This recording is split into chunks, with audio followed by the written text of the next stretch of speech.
A very good evening to everyone.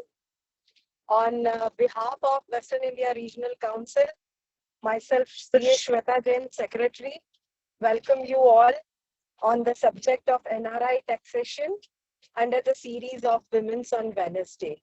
And I recognize the presence of Chairman WIRC CA Murtaza Kachwala sir, Speaker of today's session Pooja Teli, Vice Chairperson of Women Empowerment Committee Pinky Kedia, Regional Council Member Ruta Chitle, and Coordinator Seema Mehta. So I request everyone to please put your hand on your heart for the ICI motto.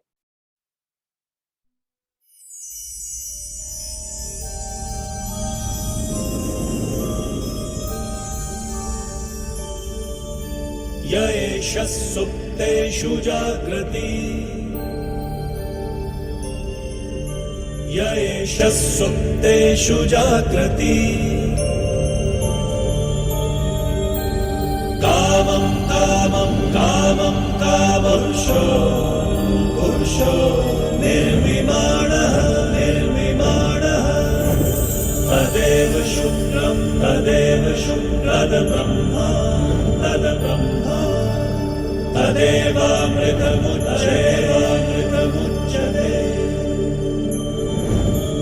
तस्मिन् लोकः शतः सर्वे तदूनात्यधिकश्चन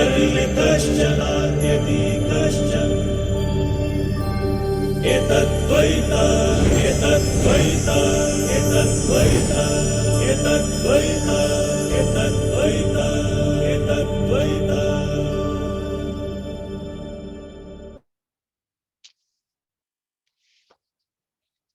Friends, this year a lot of new initiative has been taken by the WIRC under the able leadership of our chairman CM Murtaza Kachwala sir. And our major focus was on technology drive ethics programs. So a lot of technology related programs we have started this year. Then a lot of refresher courses also we have started. And for women chartered accountant, we have started a second inning chartered accountant series. For those women chartered accountant who has taken a career break, and if they want to come back again, and if they want to start from scratch, so for them, especially designed this series 5 days in a month. And this today's program under the Women on Wednesday series is one of our initiative. So before moving further, I request to our chairman WIRC CA Murtaza Kachwala sir, please guide and please address to the participants. Thank you, Shweta. A warm good afternoon to all the participants. And really, we are overwhelmed by the response. We got more than 1,000 registration for this program today. So congratulations to each and every one. And that the sheer number of registration shows the interest in the topic. So let me thank the chairman of the Women Empowerment Committee, Shweta Jain, the vice chairman of the committee, Pinky Kedia, regional council member, Ruta Chitle, for organizing such a beautiful program. And this series of Women on Wednesday continuously keeps on happening every Wednesday, where there is a woman speaker who comes and speaks on a topic. So such a unique idea, and hats off to all the 4 women regional council members, including Shilpa, and for all the good work that they are doing. Let me also thank the coordinator for today's program, Seema Mehta, and the speaker, Pooja. Pooja, thank you very much for accepting our invitation and joining us today to share your knowledge with all the participants. Thank you.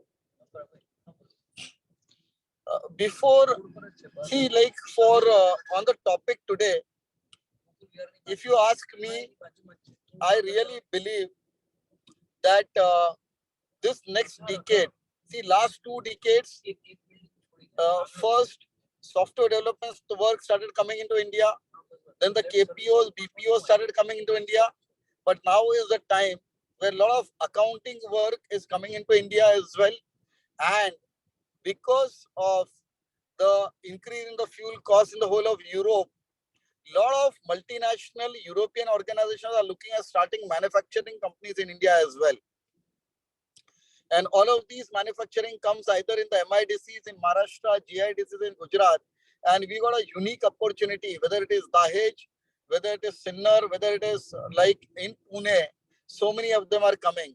Now the thing is, assuming a European national comes into India and stays for more than 180 days here, 182 days, will he be taxed in India? Should you deduct TDS? Should you treat it as a salary here? So like there are those type of questions as well. And this is like when we file a normal income tax return, it is like the fees is not so much. But when you are consulting someone on these type of matters, then I think the fee it goes up dramatically. Okay. And there are many of these multinationals who are coming and starting businesses here, and they are facing so many of these type of problems. And with manufacturing increasing, I think a lot more will come. But this is one where there are multinationals starting factories here, and we can help them in multiple things, be it individual taxation, be it transfer pricing, be it country by country reporting, and various other aspects of it. But in addition to that, there is a lot of work where like people are outsourcing for multiple other countries into India, and we are sitting and doing work here. And I know certain firms in Pune, in Indore, in Surat, in Ahmedabad, where for HNIs in the US, they sit and file the returns here. The data gets shared through some protocol. The data is safe. They know the taxation rules of those countries, and then they file the returns here. And again, the average revenue I'm given to understand is at least about $40 to $50 per hour. A $50 into 8 hours is 400, into 22 days is about $8,000 a month, which is what, 6-7 lakh rupees. And for a 12 month, it will be 84 lakh rupees. We don't pay that type of salary to a chartered accountant. So this is a different ball game, and I'm sure Pooja is going to talk a lot more. So really an interesting topic, and I feel people who are going to join here today will pick up something in their life and they will benefit. With that, I think I've taken a lot of time. Thank you very much, and over to you again, Shweta. Thank you. Thank you. Thank you so much, Chairman Sir, for letting us know and guiding us about the new opportunities. And definitely, members are going to be benefited from your words. So, without taking much time, I request to Ruta Chitle, Regional Council member, to please introduce our today's speaker. Thank you, Shweta. Thank you, Madam Vice Chairman. Do you want to add a few words before I do the introduction? Okay, thank you. And before I formally introduce my dear friend Pooja, I want to speak two things about her. When I first met her 10 years ago, she is so particular in her work, and especially punctuality and time. Whatever time she gives, she sees to it that she calls or either connects on the given time. I think it is a true mark of a professionalism. And why I feel this is she's really doing her heart in a man's world. She is one of the women who is really progressing ahead, and at that too at such a niche topic and a different topic like NRI taxation. Uh, Her formal introduction: she is FCA, of course, and is also a certified public accountant from American Institute of Certified Public Accountants, AICPA. She has also done two diplomas. One is in ISA and another is Cooperative Housing Societies from Institute of Chartered Accountants of India, and also another certification course on GST. Currently, she is practicing under the firm name Pooja Teli and Company Chartered Accountants.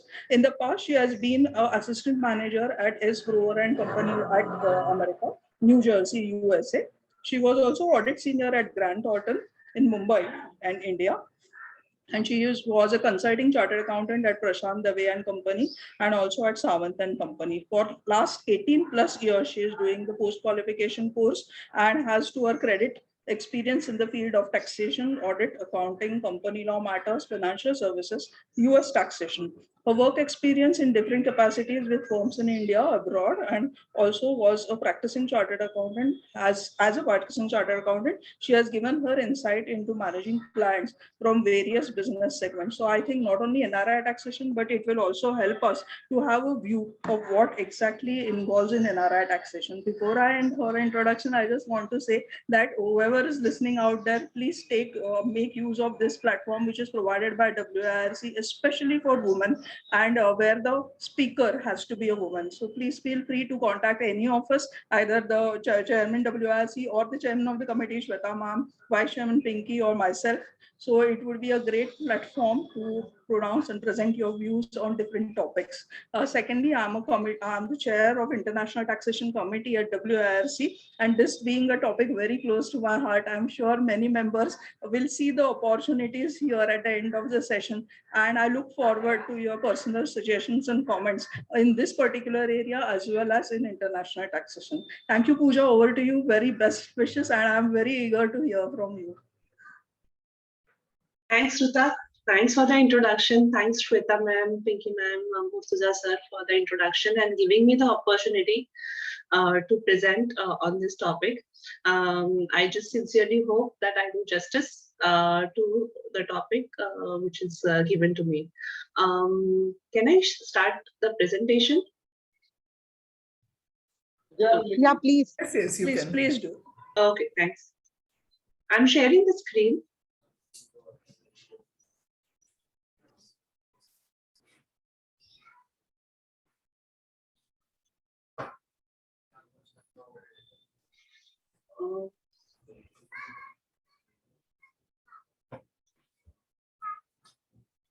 Is the screen visible to all?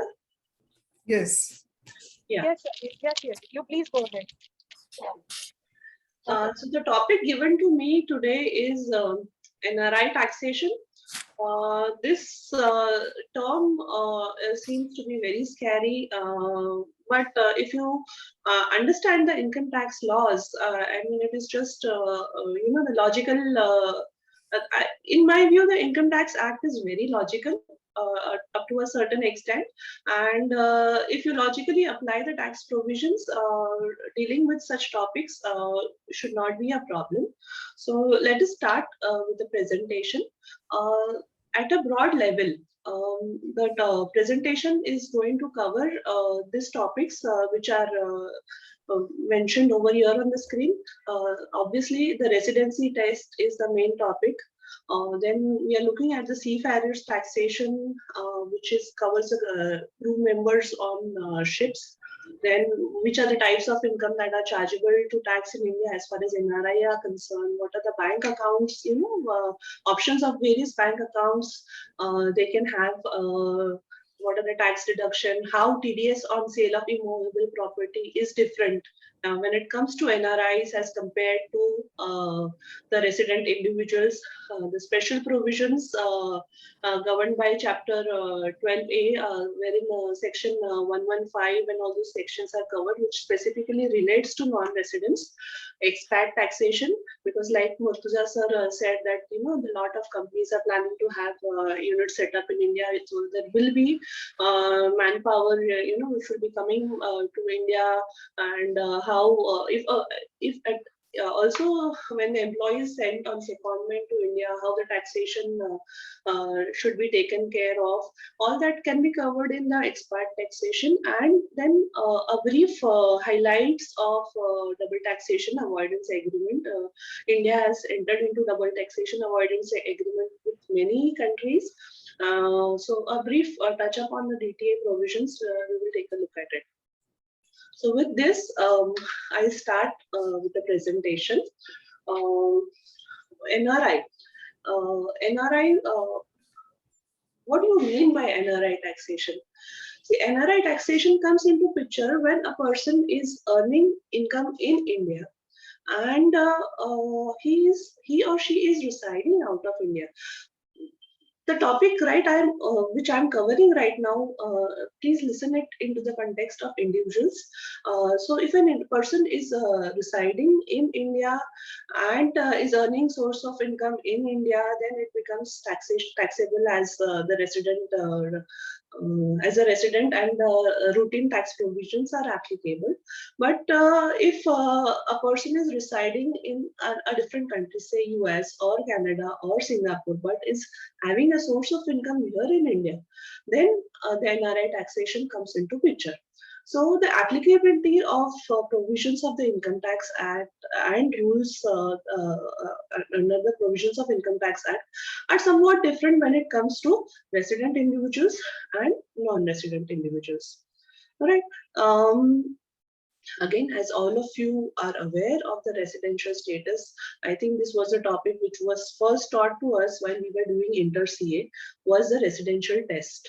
Now, how to identify whether the person is a resident of India and whether the person is non-resident of India, how to identify whether the person who is resident of India is a ordinary resident or non-ordinary residents. Why were we taught about these provisions was because this is the very basis of the test of taxability of the income which is earned by an individual in India. Or as a matter of fact, global income in India, global income that that person has earned. For example, if you see a US citizen, the US citizen or a green card holder has to report his or her global income while filing his federal tax return in India.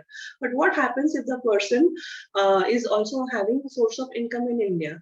And in that case, will he pay tax here in India? Will he pay tax in US? Or whether in both the countries? All these provisions are governed by the DTAs, which we will look into much details a little bit later in the presentation.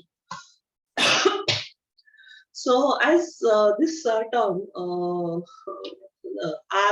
or RNOR, it is not a rocket science term. We all know what is ROR or RNOR.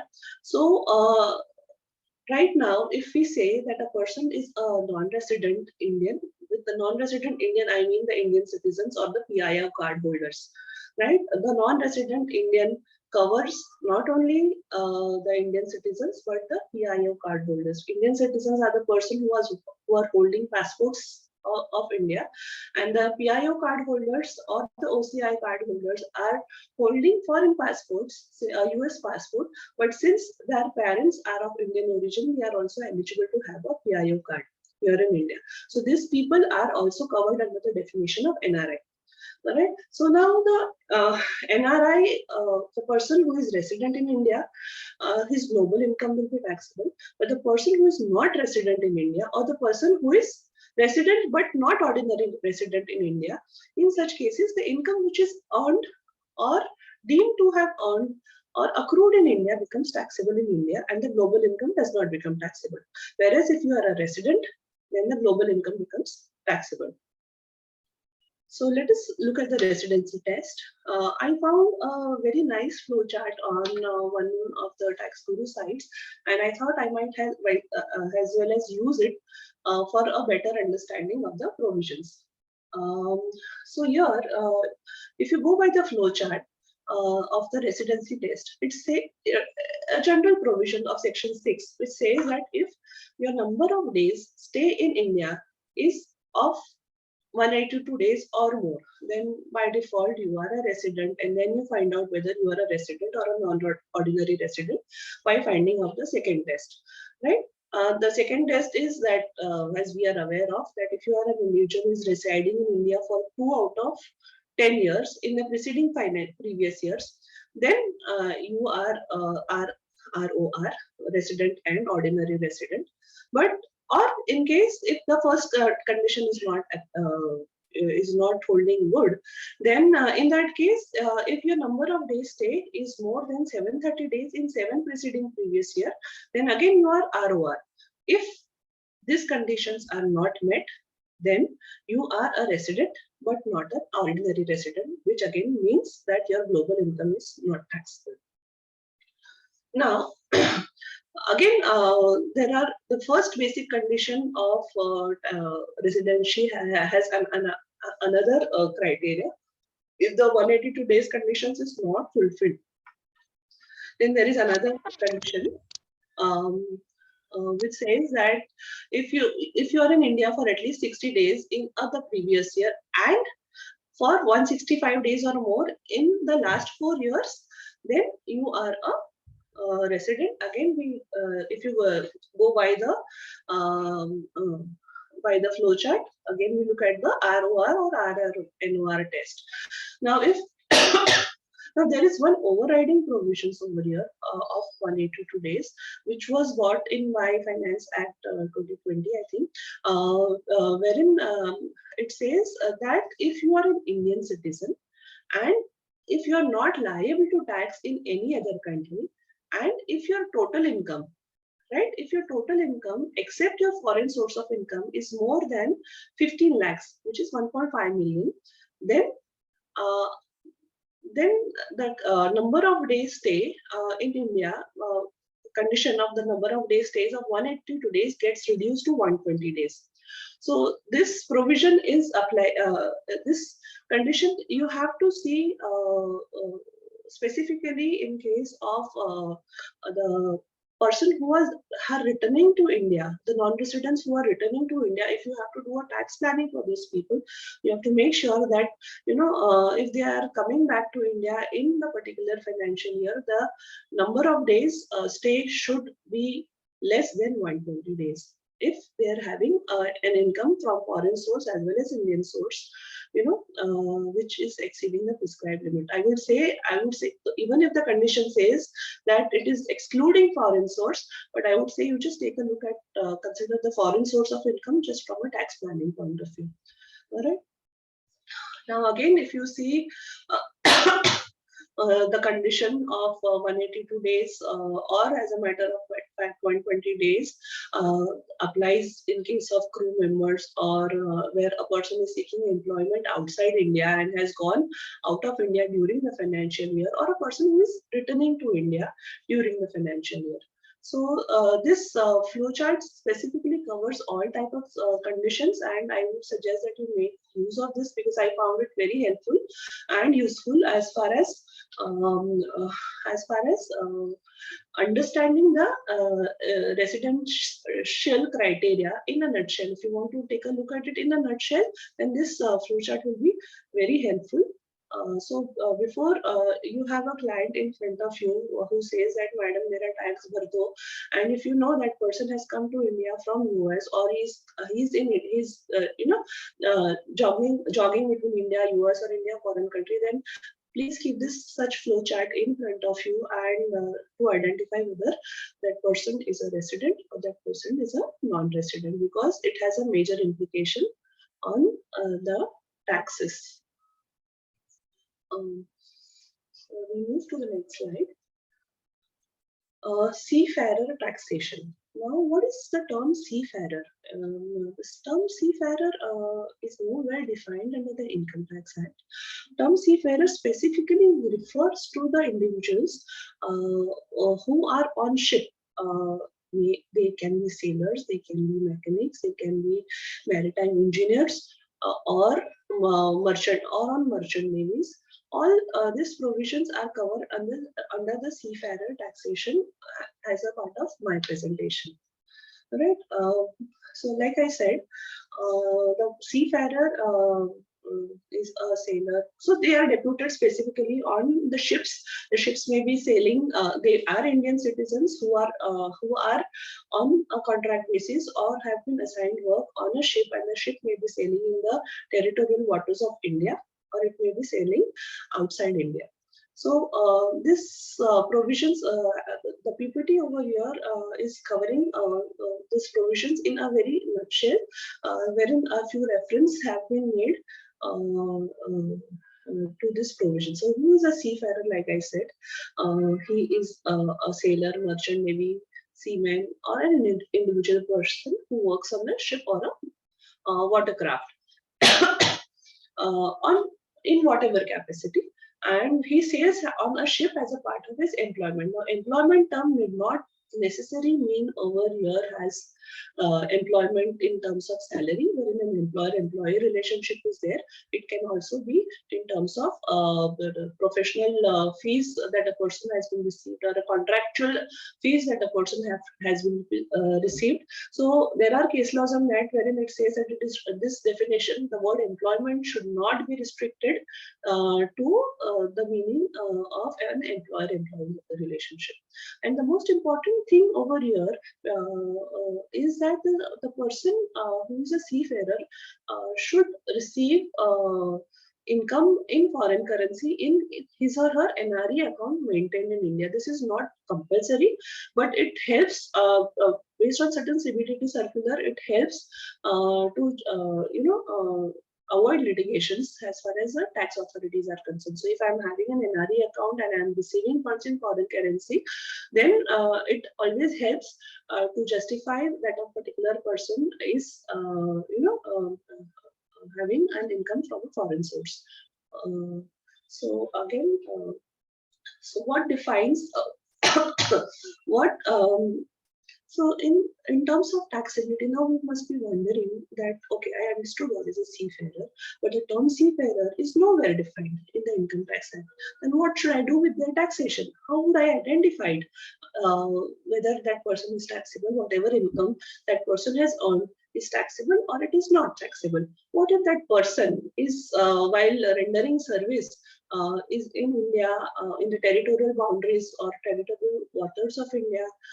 तभी क्या होगा जब वो India में है, क्या वो India से बाहर जाएगा, तो क्या उस पे टैक्स नहीं लगेगा? पर हम आइडेंटिफाई कैसे करें कि भाई कितनी इनकम पे, क्योंकि it is a part of a process, right? मेरा सैलरी आता है तो सैलरी 1 महीने का आता है, ऐसा तो नहीं आएगा मेरे सैलरी कि भाई आप इंडिया में हो तो आपको इतना सैलरी, आप इंडिया के बाहर गए तो आपको इतना salary. So it is not defined. So here again, the key thing that helps us to identify the taxability as far as such people are concerned is the residential status. So there will be a resident seafarer or there will be a non-resident seafarer. How do we identify whether a person is a resident seafarer or a non-resident seafarer?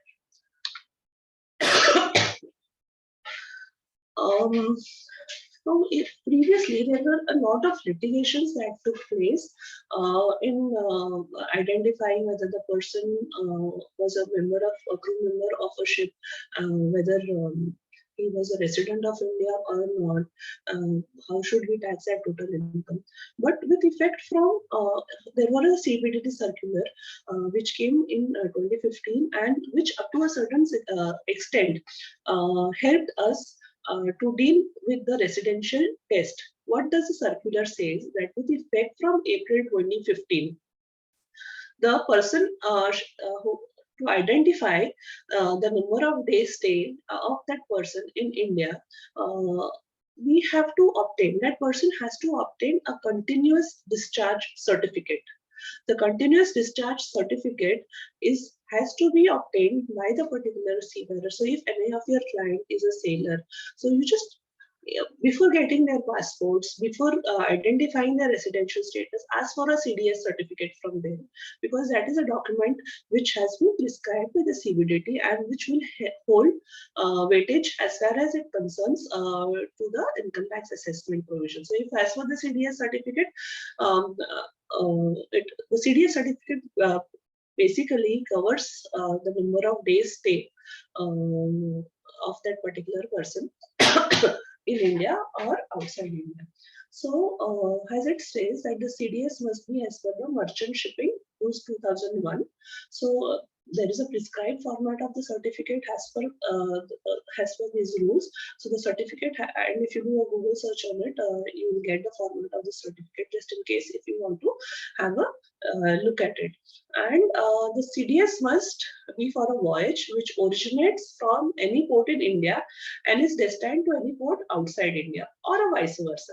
See, if my voyage is from a port which is outside India, and which starts from the port which is outside India and ends at the port which is outside India, then the question of taxation in India does not arise, because that person is already out of the taxable boundaries of India. But the CDS comes into picture and holds weightage only when the voyage has been originated from any port in India and is destined to be completed at any port outside India, or vice versa, when it originates from any port outside India and and it is destined to get terminated at any port in India. It is from that limited perspective we have to look at this CDS certificate. So while calculating the stay of 182 days, the entire period mentioned in the CDS document shall be excluded, even if the ship has is in the coastal waters of India. So that is the weightage that the CDS documents have, and a lot of litigations can be avoided if we have got the CDS certificates in front of us at the time of filing the tax return or preparing the tax returns. Uh, um, I don't know how far it has been implemented by the government, but if you see the finance budget 2022, it says that they were going to introduce chips. They were going to put chips in the passports. In the passports of individuals, wherein the chips will contain the data for exit and entry in India, and because many of the seafarers or many it has the provision basically had come into picture in my view was that such seafarers, even if their number of days stay in India is more than 182 days, still they're not reporting their taxable income, stating that it is not taxed in India. In such case, the department can catch a hold of those people based on the data which can be extrapolated by way of which is gathered by in the passports. As far as our current government is concerned, the government is very much tax heavy, and we have seen that how the AIS data has been captured, the data in AIS has been captured.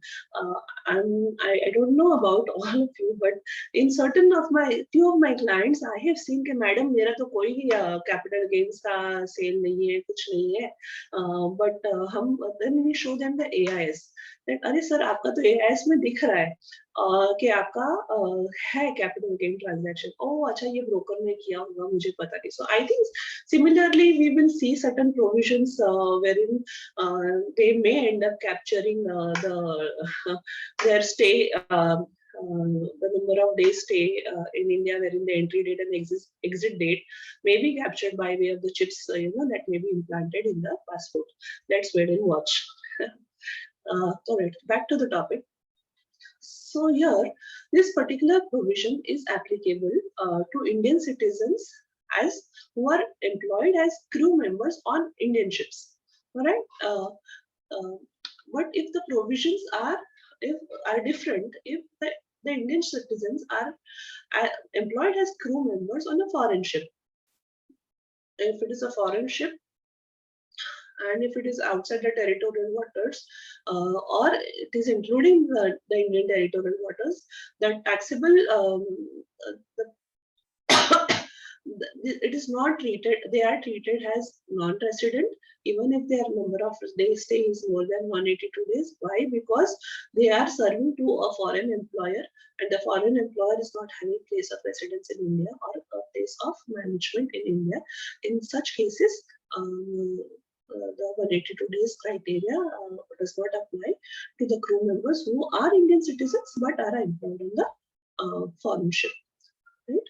So now there are certain judicial precedents which says the CBT, there is a CBDT circular which says that merely if the your salary is not credited to NRI account does not mean that you are your total income becomes taxable. So this has come in light of certain litigations that had happened, but it is always safe to have the funds deposited into the NRI accounts if a client asks for an advice. If the client has come to you after the things have been sorted out, then you can take shelter of this provision, and even if it is not credited to the NRI account, still this CBDT circular can come to the relief.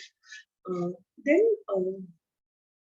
again, there is a case law which says that now if people are aware of the duty, obviously you must be aware, then there is something which comes under the tiebreaker rule which says that you have to look into the economic presence or the legal presence to identify the tax status. But again, that is in a tax breaker's rule. But if you have a clear clear information on the number of days stay in India, then the residential status as far as seafarers are concerned shall be solely determined on basis of number of days present in India. There is a case law that has been decided on this, which has been referred over here. But again, so here it is where the CDS type of certificates become important to identify the number of days calculations for the purpose of residential test. Now the second thing is, like I said earlier in my slide, in my presentation, the term employment does not necessarily mean, in terms of these provisions, the term employment does not necessarily mean employer-employee relationship. It could be self-employment like business or profession. So if you're earning income from profession, income from contract or such other things as a sailor, then you fall under this criteria, and you can take benefit of these criteria. Now, there were certain other CBTT circulars which had come into picture at the time of COVID. Now, what happens is, if a person has come into India prior to lockdown, right, and he is not able to go into India go out of India before 31st March because of the lockdown imposed by the government on account of the COVID guidelines, I would suggest it was a remarkable initiative by the Indian government, wherein the virus could be curtailed, though there were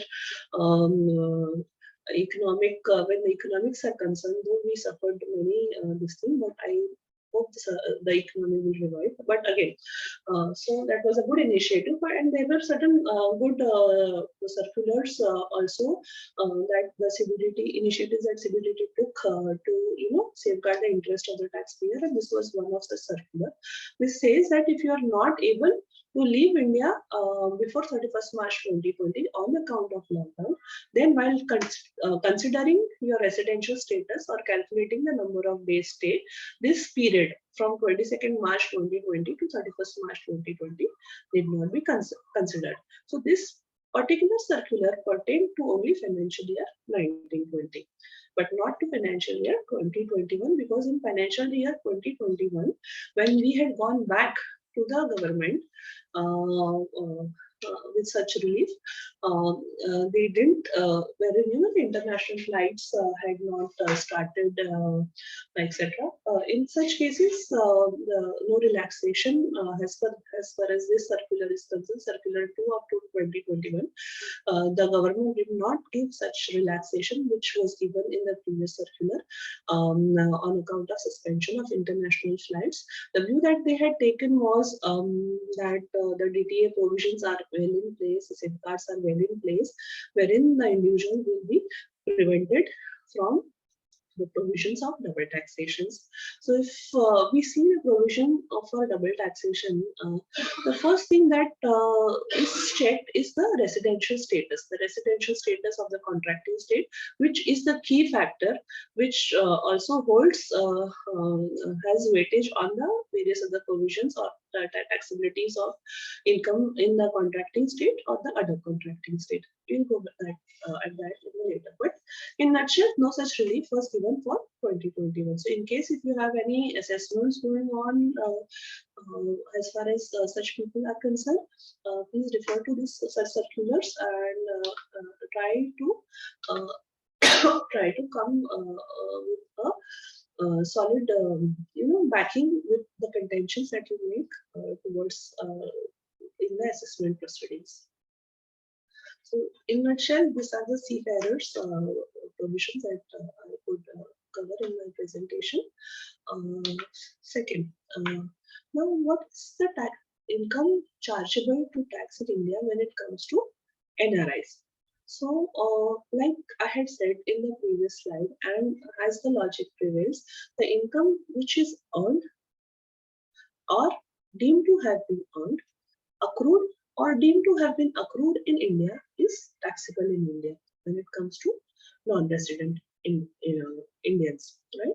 So say for example, if it is a salary income, the logic says that yes, the salary income is if I'm rendering services in India to an employer in India, even if I'm a expat or even if I'm coming from outside India, and if I'm in the payroll of an Indian company, then obviously I am going to be taxed in India because the physical present test is met and I am in India for rendering those services to that Indian particular company, and hence it will be taxable in India. See, for example, if I am in India but I am rendering services outside India, all right, then again the residency test prevails as far as the DTA provisions are concerned, and it is very well defined in the DTA provisions that such type of income, be it salary, be it professional income, etc., how is it going to be taxed in India or in the other country. So that is very helpful, and that really it is very well drafted, I will say. My most of my doubts, are referring to the DTA, comparing the guidelines and all that. It helps me sort out those doubts and conclude or give an advice to a considerable extent. Now, a question will come that if I am a person who is, say, High Commissioner of India, or say our Foreign Secretary, or the person who is deputed by the Indian government, right, for rendering services outside India, right? So, such people, whether and because of the residential test, they are the resident of. They are staying in India, outside India for more than 182 days. Let's say they are not, they are not satisfying any of the conditions as far as the residency tests are concerned up to a certain extent. Then what happens to their income? Whether it will be taxed in India or whether it will be taxed outside India. But here it is very clearly specified by the government that where the salary or income is remitted by the government of India to a citizen of India for services that are rendered outside India shall be chargeable to tax in India, even if the residency test is not met. Right, so this is something that we have to keep in mind. Why? Because the contract of employment is entered into by the Indian citizen with the government of India, and the services here or outside India are rendered against that contract towards the government of India, and logically, therefore, the income that is earned, salary income that is earned from such services will be taxable in India. Right, so that is very clear guideline which has been defined. Now, second type of income will be the income from house property.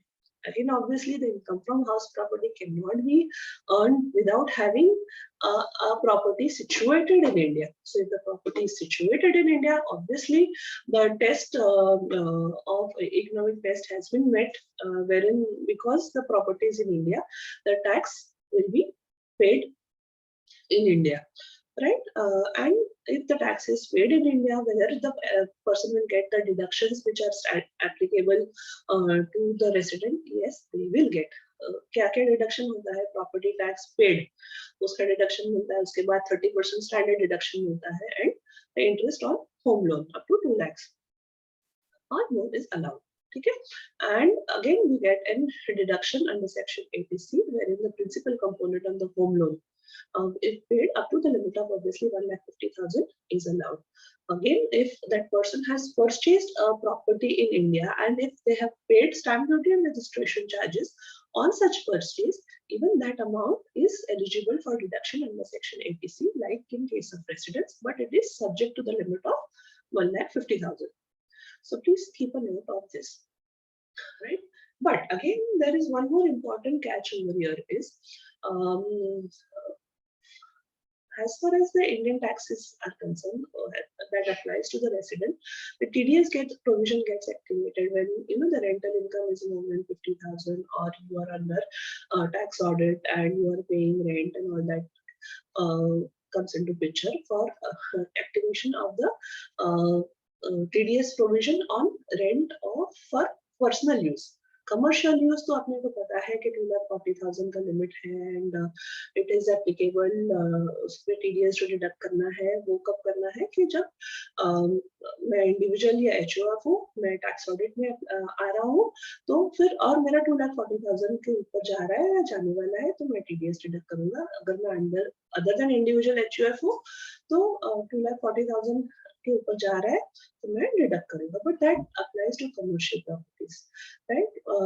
But if I am a resident, I mean I am not running a business, ठीक है, मैंने मेरे रहने के लिए घर लिया है और वो घर जो है वो किसी नॉन रेसिडेंट का है, वो बंदा बैठा है यूएस में, ठीक है, तो मैं उसको अगर रेंट दे रही हूँ, ठीक है, तो मुझे टीडीएस डिडक्ट करना है या नहीं करना है, क्या कोई थ्रेशोल्ड लिमिट अप्लाई होता है या नहीं होता है? The answer is the threshold limit does not apply and you have to start deducting TDS from the first payment that you are making to that particular person. अभी TDS अगर मैं deduct कर रही हूँ, ठीक है, तो मैं कैसे भरूंगी, है ना? तो मैं अपने पैन के against भरूंगी। No, again you cannot pay it against your PAN because the credit will not be received by the non-resident, ठीक है, but the credit will be received by you, है ना? तो ऐसा नहीं होगा। तो when you are buying or you are taking a property on rent from a non-resident, please make sure that you have a TAN number, ठीक है। अपना काम एज ए सीए बढ़ जाता है अगर कोई ऐसा प्रॉपर्टी लेता है, व्हाई? बिकॉज टैन नंबर लो उसका, फिर उसका टीडीएस रिटर्न फाइल करो, फिर उनको एडवाइजरी दो हर मंथ टू मंथ कि भाई 7 तारीख तक इसका टीडीएस आप भर दो, ठीक है। सो अगेन एंड फिर बाद में टीडीएस सर्टिफिकेट दो। So as a chartered accountant, when any of your client, you know, is planning to have buy a property from a non-resident, it becomes your duty to advise them बाबा आप non resident से ले रहे हो तो भाई आपका जो cost है वो इससे भी बढ़ जाएगा, व्हाई? बिकॉज आपको टीडीएस डिडक्ट करना पड़ेगा, फिर आपको टीडीएस भरना पड़ेगा एंड फिर आपको रिटर्न फाइल करना पड़ेगा, और ये सब करने के लिए आपको हमको फीस देना पड़ेगा, right? So again your cost is going to increase. So if you are going to have take a rental income from a non-resident, I mean take a property on a rental basis from a non-resident, then TDS has to be deducted at the rate of 30% plus cess and surcharge if it is applicable.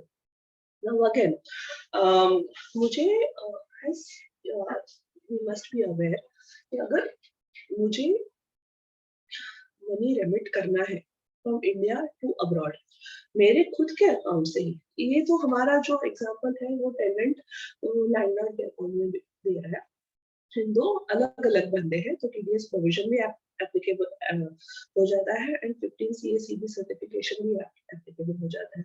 But there are rules which says that if I am a non resident, ठीक है, and I am having an NRE account here, NRO account here in India, और मुझे वो पैसा लेके जाना है US में मेरे सेविंग्स अकाउंट में वहां पे डालना है, तो क्या मैं डायरेक्टली ट्रांसफर कर सकता हूँ क्या?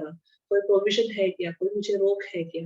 तो रोक कब लगती है? रोक तो नहीं रहती है when it is you know tax paid fund, but there is a certification, there is a certification in form 15 CACB that needs to be done before the income the money is repatriated outside India.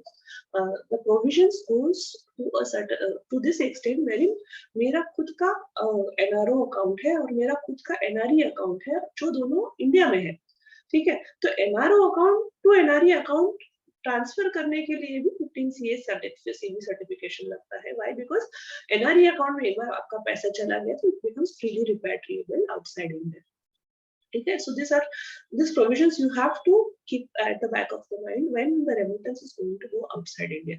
So coming back to this provision, if you come back to this provision, it says that if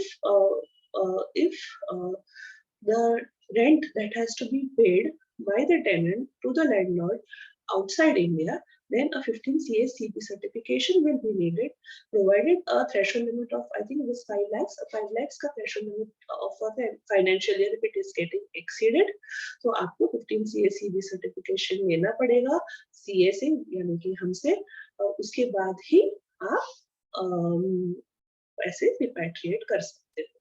So again, when you are doing a planning for your client, so if a client comes up and tells you कि भाई ये मैं बंदे से देने वाला हूँ rent पे और ये बंदा यहाँ पे नहीं है, बाहर है, मुझे सस्ते में मिल रहा है, तो उनको बोला कि भाई सस्ते में तो है पर ये सारे प्रोविजंस आपको अप्लाई करने होंगे, तो आपको ये सारी चीजें ध्यान रखनी पड़ेगी, because if you don't abide by these provisions, then there are penal provisions applicable, and since the onus or the responsibility of abiding with these provisions is on you as a tenant, you have to make sure that you follow all these provisions and do the necessary requisite procedure, otherwise you will come in the loop. Now again, ये हो गई house property income की बात. अभी आती है income from business and profession. So obviously, if I am having a professional income from a source in India for rendering services in India, ठीक है, so it is going to be taxable in India. Then if I'm having a business, now business, if that business is set up in, if I'm staying abroad, ठीक है, मैं बैठी हूँ Canada में, मैं बैठी हूँ सिंगापुर में, पर मेरा बिजनेस यहाँ पे चल रहा है, and we are seeing all this now, wherein the economies have opened up, you know, the country has opened up, and we are seeing many investors from abroad that they are coming into India and are setting up their businesses in India. तो वो जो business है, भले ही बड़ा हो या छोटा हो, वो जो बिजनेस है उसमें जो इनकम आएगी, ठीक है, वो कहाँ पे टैक्स होगी, वो इंडिया में टैक्स होगी, वो बाहर टैक्स होगी. तो उसका एक मेन की क्राइटेरिया है कि whether the business is set up or controlled in India. Controlled यानी 50% and more of the management decisions are taken in India. तो उसके अलग से प्रोविजन है, प्लेस ऑफ पोएम के रूल्स जो है, you know, वो सारे एप्लीकेबल होते हैं, but this is something which I have not covered in my current presentation, because it is a separate area wherein we have to look into OECD guidelines, the foreign provisions and all that, which I have not currently covered in the current presentation. Right? So this is what it pertains to income from business and profession. फिर आता है capital gains. अभी capital gains में क्या है, capital gains में आएगा shares, आएगा mutual funds, house property, gold etcetera.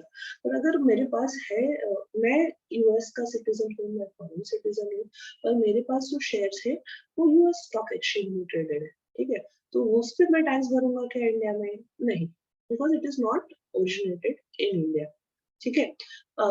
But अगर मैंने इंडियन कंपनी के जो है शेयर्स लिए हैं, म्यूचुअल फंड्स लिए हैं, या if I purchased gold in India, ठीक है, और मैं वो बेच रहा हूँ, तो मैं इंडिया में ही टैक्स भरूंगा. भले अगर मैं यूएस में हूँ, यूएस सिटीजन हूँ, और मुझे उसका रिपोर्टिंग करना है यूएस में, ठीक है, तो मैं करूंगा भी, क्योंकि वहाँ पे यूएस में if you are a citizen और GC holder, you have to report your global income. But ये इनकम मैं रिपोर्ट करूंगा ही, पर उसके साथ जो फॉरेन टैक्स क्रेडिट, जो फॉरेन यहाँ पे मैंने टैक्स भरा है, उसका मैं क्रेडिट वहाँ पे ले सकता हूँ. बट द रिपोर्टिंग पर से has to be done, but the payment of taxes, if it is of an Indian origin, like the capital asset is of an Indian origin, has to be done has to be done in India. I'm just touching upon the provisions, right? Now, income from other sources. Income from other sources में आ गया आपका saving account, आपका FD account, dividend income आ गया. From dividend income which is earned from investment in India, or interest income which is earned from investment in India. Specifically, we are looking at this criteria. There are other things also that are covered under the other sources income, but most of the times हम NRIs के cases में other sources में यही income देखेंगे. Saving account हुआ, FD account हुआ, या आपको इनकम टैक्स का रिफंड मिल रहा है, इनकम टैक्स के रिफंड पे भी जो इंटरेस्ट आ रहा है, ठीक है, वो भी आपको टैक्स में ऑफर करना पड़ रहा है. क्योंकि अगर आप देखोगे किसी एनआरआई का 26AS, उसमें इनकम टैक्स रिफंड पे जो इंटरेस्ट है उस पे भी टीडीएस कटा हुआ होता है, ठीक है. So you have to see to it that how it is reflected in the 26AS, how is it is captured in the bank statements. So there is no duplication of reporting, and neither is there any this thing avoidance of reporting. But NRO account के आप अगर statement देखोगे तो many banks have followed a very beautiful policy policy wherein interest component जो है वो gross पे दिखाते हैं and TDS component जो है interest पे on NRO accounts वो separately दिखाते हैं. So it becomes very easy for you to match it with the 26 AS or AIS and netting off नहीं होता है, netting off of the interest income नहीं होता है. तो अभी ये प्रश्न आता है, I think I've already discussed this, but ये प्रश्न आता है कि अरे यार मेरा इनकम तो मेरा एक है, ठीक है, अभी मैं यहाँ पे भी टैक्स भरूंगा, इंडिया में भी टैक्स भरूंगा और मैं मेरी कंट्री ऑफ रेसिडेंस में भी टैक्स भरूंगा, तो एक ही इनकम में मैं दो बार टैक्स क्यों भरूँ भाई? तो भाई ऐसा नहीं है. Like I said, that act is very logical and there are provisions of double taxation avoidance agreement. So या तो exemption method रहता है या तो tax credit method रहता है. Exemption method में ये होता है कि आपका double taxation avoidance agreement में define किया होता है कि वही ये कंट्री कॉन्ट्रैक्टिंग स्टेट में या अदर कॉन्ट्रैक्टिंग स्टेट में टैक्सेबल है कि किसी एक ही कंट्री में टैक्स होगा, या तो फिर अगर दोनों जगह पे टैक्स हो रहा है तो कौन सी कंट्री में आप उसका फॉरेन टैक्स क्रेडिट ले सकते हो. So it is maintain beautifully. Let us move ahead. Like I had said in my provision can be NRO account hai, NRI account hai.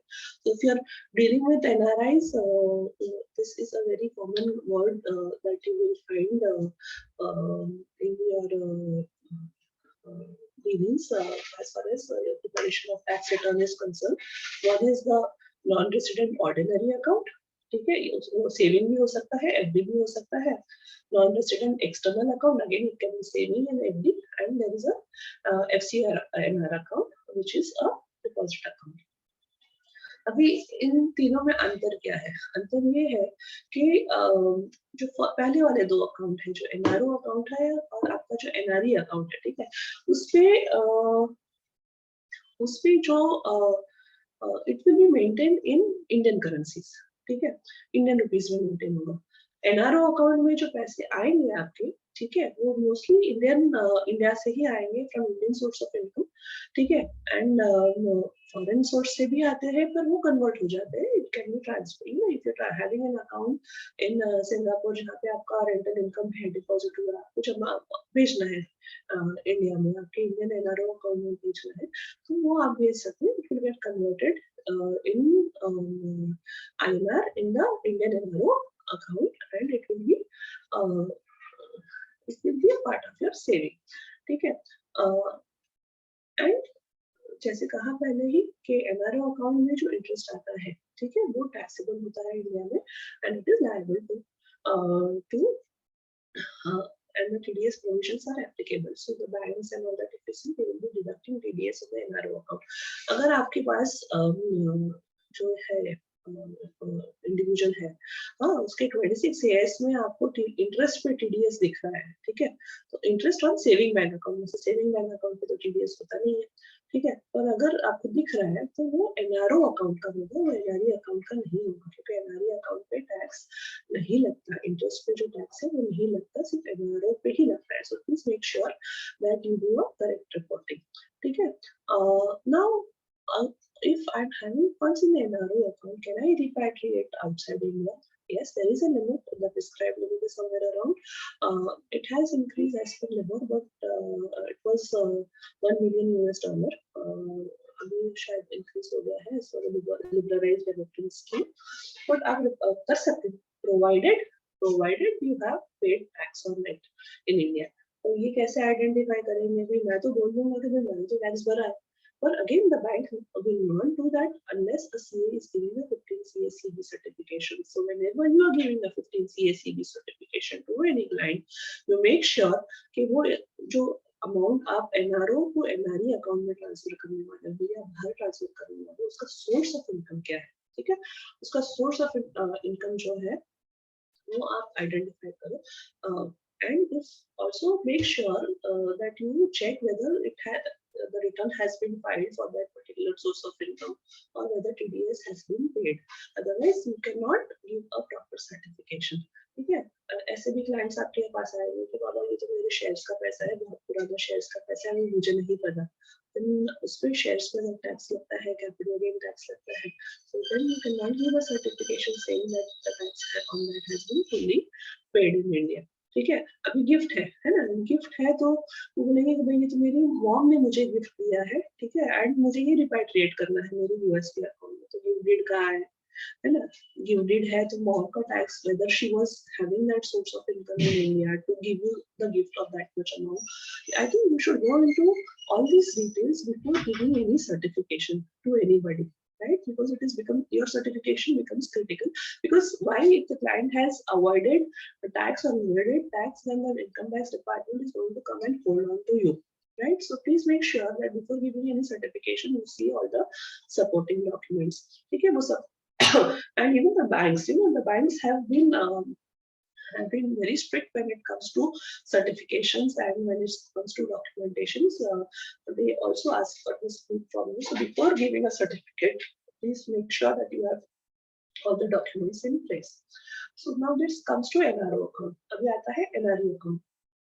NRI account में जो रेमिटेंस आता है वो हमेशा फॉरेक्स में ही आता है, भले ही if that account is maintained in INR, it gets converted and maintained in INR, but the remittance is going to come in forex only.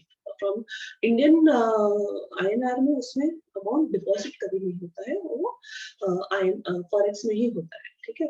So again, it is your income earned abroad which you want to put it as a saving here in India to take a benefit of the interest rates or to take the benefit of the foreign currency fluctuations. Okay. Now the interest income earned on the NRI account is not taxable and it is fully repatriable outside India, because it had come into India and you can also repatriate it outside India, both the interest and the principal component. Okay. Now the foreign currency non-resident account, it will be opened and maintained in foreign currencies only, and the interest income that is earned on this amount is not taxable in India. Whether it is taxable in your country of residence, that is a separate ballgame. We are not covering in this part of this presentation, but that is a separate ballgame. So here we are just looking into the things that whether it is taxable in India or whether it is not taxable in India. Let us move to the next part. So there are few questions that are coming, but I think we can look at it in the later part of the section. Right? So first we'll cover the PPTs. Now what are the deduction? अभी आपका computation होगा, ठीक है, आपका computation होगा, उसमें आप कैसे होता है कंप्यूटेशन, सोर्स ऑफ इनकम हो गया, इनकम फ्रॉम सैलरी हो गया, हाउस प्रॉपर्टी हो गया, कैपिटल गेन्स हो गया, अदर प्रॉपर्टीज, अदर सोर्सेस हो गया. उसके बाद मुझे डिडक्शन क्या क्या मिलेंगे, अरे मैं नॉन रेसिडेंट हूँ तो मुझे क्या डिडक्शंस मिलेंगे या नहीं मिलेंगे? जी सर बिल्कुल मिलेंगे deductions, and there are deductions which are defined, है ना, कि कौन से डिडक्शन आपको मिलेंगे और कौन से डिडक्शन आपको नहीं मिलेंगे. As a part of my presentation, I have just covered the generic deductions that we see in a day-to-day life, which are applicable when it comes to non-residents. ठीक है, तो मेरे को LIC का deduction मिलेगा subject to the criteria of 10% of sum assured. मेरे बच्चे यहाँ पढ़ रहे हैं, मैं भले abroad हूँ. See, for example, I am in UAE. I have gone to earn my living over there, but my children and my family is over here. तो मैं उसका ट्यूशन फीस भर रहा हूँ, तो क्या उसका डिडक्शन मिलेगा क्या? ठीक है, we must have seen many cases जहाँ पे जहाँ तक मुझे ख्याल है कि सऊदी में आपको परमानेंट रेसिडेंसी करके नहीं मिलता है, तो लोग शायद फैमिलीज को नहीं लेके जाते हैं वहाँ पे, तो उनकी family many a times I have seen कि उनकी फैमिली यहाँ पे रहती है, but the main bread earner is outside, है ना. So यहाँ पे फैमिली रही तो उनका जो सोर्स ऑफ इनकम है, मतलब सैलरी इनकम, तो obviously as per the definitions and residency test, the DTA provisions will be taxed in that respective country or India as a case may be. But there will be other income that must be earned in India के other sources बोलो, house property बोलो, capital gain बोलो, या business interruption बोलो, कुछ तो बोलो. ठीक है। तो वो इनकम के सामने मेरे को डिडक्शन कौन से मिलेंगे, तो मेरे बच्चे यहाँ पे पढ़ रहे हैं, ठीक है, फुल टाइम एजुकेशन, तो उसका जो ट्यूशन फीस है which we take as a deduction in case of residents also, that you are eligible to claim. Then home loan, जैसे पहले हमने हाउस प्रॉपर्टी में कवर किया था कि principal component on the home loan, you can claim that deduction also. Stamp duty registration paid at the time of purchase, you can claim that deduction. फिर ULIP में अगर आप इन्वेस्टमेंट करते हो, ईएलएसएस में करते हो, तो ये सारे डिडक्शंस आप क्लेम कर सकते हो. But all in all taken 1.5 lakh के ऊपर आप डिडक्शन नहीं ले सकते, ठीक है. But there are certain things, you know, certain investments which you can not do as an NRI. One look at is the investment in public provident fund, PPF. PPF account आप जाओगे bank में, आप बोलोगे उनको कि मेरे को PPF account खोलना है और मैं एनआरआई हूँ, तो they will not open that. अगर आप रेसिडेंट थे तभी आपने खोला है, अभी आप अब्रॉड चले गए हो और नॉन रेसिडेंट हो गया है, तो they will not come behind you कि भाई बंद कर दो अकाउंट, क्योंकि उनको ही नहीं पता होता कि भाई ये रेसिडेंट है कि नॉन रेसिडेंट है, ठीक है.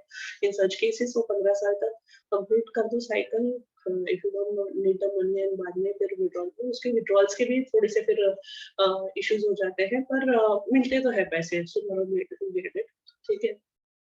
So, but if you are an NRI, then you cannot open a PPF account. NSC में इन्वेस्टमेंट अगर आप चलो आपने कर भी लिया ये इन्वेस्टमेंट, पर इसका डिडक्शन नहीं मिलता. सो पीपीएफ का, एनएससी का, post office senior citizen saving scheme, ये सारे डिडक्शन, 5 साल का पोस्ट ऑफिस का स्कीम जो रहता है, ये सारे डिडक्शन आपको नहीं मिलते हैं if you are a NRI, ठीक है.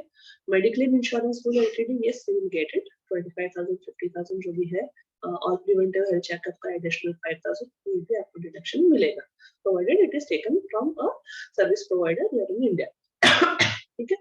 फिर interest rate on education loan, तो ये लाइक एप्लीकेबल टू रेसिडेंट्स, 100% इसका भी डिडक्शन मिलता है जितना आपने interest company pay किया है. But again there is a limit of 8 years and all that. Same provisions as they are applicable to individuals.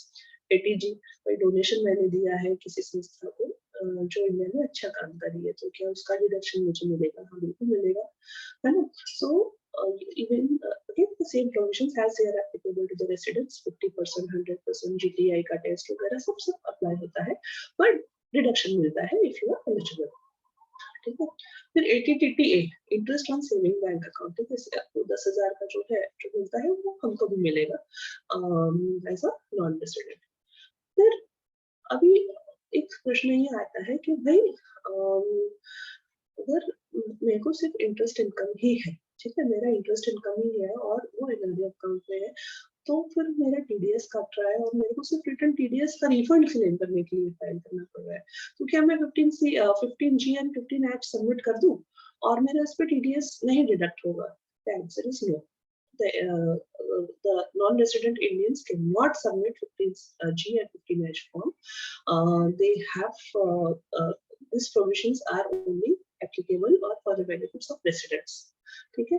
Second ये आता है कि are you eligible to claim rebate under 87A. तो अगर आप 87A का सेक्शन क्लियरली पढ़ोगे तो आप देखोगे कि जो है वो सिर्फ रेसिडेंट को एप्लीकेबल है ना, नॉन रेसिडेंट को नहीं एप्लीकेबल.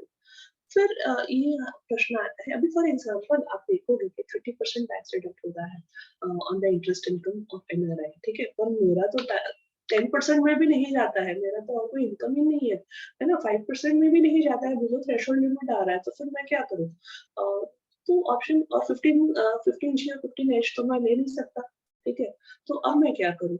है तो the provision of no deduction tax certificate gets activated over here, and non-resident individuals can approach the assessing officer to obtain a low deduction certificate. उसकी भी criteria है, ऐसे ही चलते आपको ऑफिसर लो डिडक्शन सर्टिफिकेट नहीं देगा. अगर आपको आपके क्लाइंट का लो डिडक्शन सर्टिफिकेट लेना है तो ये ध्यान रखें कि आप उसके प्रीवियस 3 साल के आईटीआर फाइल करवा रहे हो regularly, you don't miss on that, ठीक है. क्योंकि जब आप लोअर डिडक्शन सर्टिफिकेट के लिए जाते हो तो ये पहले चीज देखते हैं कि ये इंटरेस्ट इनकम जो आ रही है इंडिया में, ठीक है, उस पे आप रिटर्न फाइल कर रहे हो, उस पे टैक्स कर रहे हो, so that can be justified by way of tax file returns. ठीक है, अभी नो डिडक्शन सर्टिफिकेट और एक जगह पे आपको मिलेगा, जो हम जब जाएंगे ना टीडीएस और इमूवेबल प्रॉपर्टी के प्रोविजंस पे जाएंगे, तब आप देखिएगा कि क्या फायदा होता है लो डिडक्शन सर्टिफिकेट का। तो आपका कोई भी क्लाइंट हो जो प्रॉपर्टी बेचने का सोच रहा हो, तो उससे पहले आप थोड़ा सा 3-4 साल पहले टैक्स प्लानिंग करें और उनके रिटर्न्स फाइल करवाएं, तो लो डिडक्शन टैक्स सर्टिफिकेट मिल जाता है, and it has got major impact on your fundings, you know, the cash flows. So we will cover that once we are in that part of the slide. Okay, now so here it is. We are in that part of the slide like I was discussing. Just give me 1 minute. I'll just have a sip of water, please.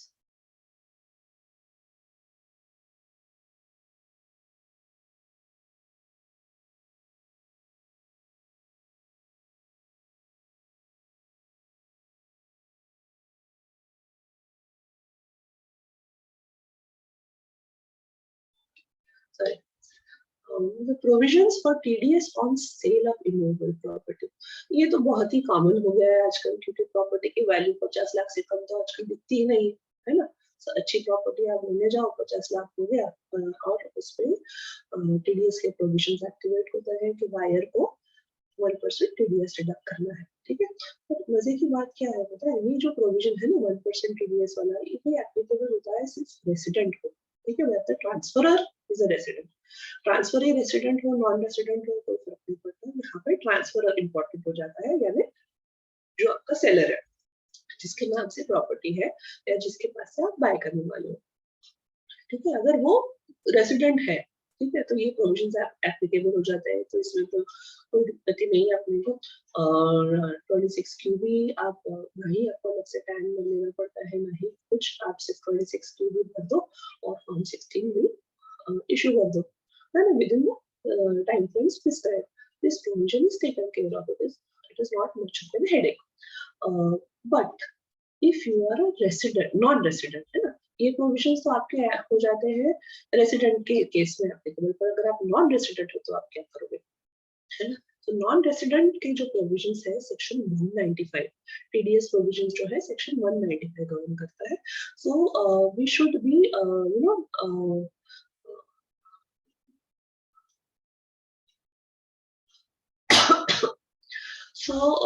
again we should be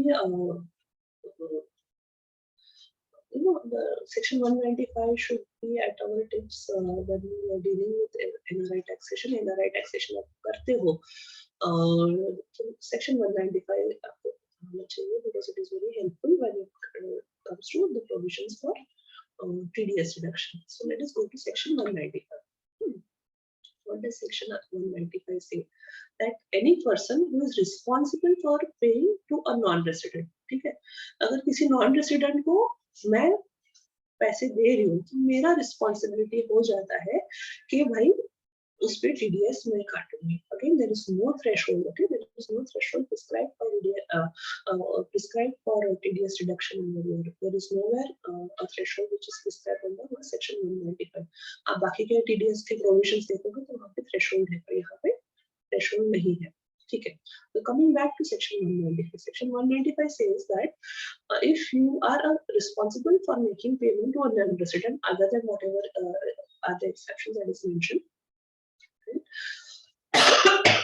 ठीक है, salary हुआ तो 195 में 192 में चला जाएगा, क्योंकि वो इंडिया में अर्न हो रहा है। ठीक है, बट अदर देन सैलरीज हम बात करेंगे यहाँ पे, तो आपको टीडीएस जो है वो डिडक्ट करना पड़ता है एट द प्रिस्क्राइब्ड रेट्स। ये प्रिस्क्राइब्ड रेट कहाँ से आते हैं भाई? वो आते हैं फाइनेंस एक्ट, ठीक है, या तो फिर the rates that are prescribed under the double taxation avoidance agreement between India and that particular country of residence, है ना। आप 2021-22 में आप रेसिडेंट थे यूएस के, तो आपका यूएस का और इंडिया का डीटी अप्लाई होगा। 2 साल बाद आप चले जा रहे हैं कनाडा में, तो तभी 2021-22 का इनकम को अगर आपको देखना है तो DTA of US and India ही देखना पड़ेगा। Canada, India will be for that particular year. So इतना आप ध्यान रखिएगा। So Act again is helpful over here, wherein it says that whichever is beneficial, the rates which are prescribed as per the Finance Act under Section 195, or the rates which are mentioned in the double taxation avoidance agreement, ठीक है, वहाँ पे जो prescribe किया है वो rates, whichever is beneficial to the pay, आपको वो rate use करके TDS deduct करना है. Now, the Section 195 के rates क्या है? तो ये सारे सेक्शन 195 के रेट्स हैं, ठीक है. तो अगर ठीक है, अभी यहाँ पे अगर हम आपको वापस इनमूवेबल प्रॉपर्टी के प्रोविजंस पे लेके जाए, जहाँ पे मैंने आपको कहा था कि double taxation lower deduction certificate का फायदा हमको मिलेगा जब मैं as an NRI, now I will talk from the perspective of an NRI. ठीक है, if I am having a source of income, house property situated in India, ठीक है, और मुझे वो बेचना है, ठीक है, अभी मेरे को, मैं रिसेशन में जा रहा हूँ, मेरा इकोनॉमी, और मेरे को इंडिया में बेचना है प्रॉपर्टी, ठीक है. तो अभी वो प्रॉपर्टी मैं बेचूंगा तो मेरे हाथ में पैसे कितने आएंगे, इन हैंड मनी कितना होगा जब मैं प्रॉपर्टी बेचूंगा. तो यहाँ पे ये टीडीएस के प्रोविजन एक्टिवेट हो जाते हैं, ठीक है. सो बाकी तो मोटा मोटा ठीक है, ठीक है.